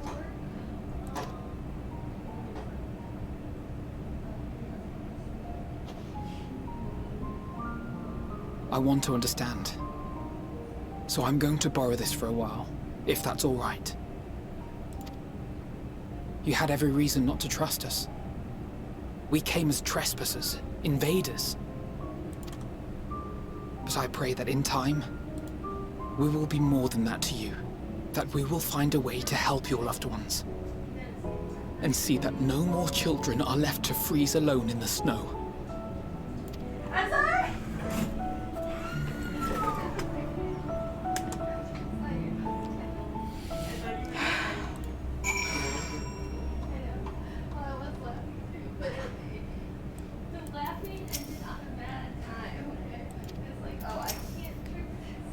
Must have been something we could have done. But what? Should we have never come here? Would they still be alive if we hadn't?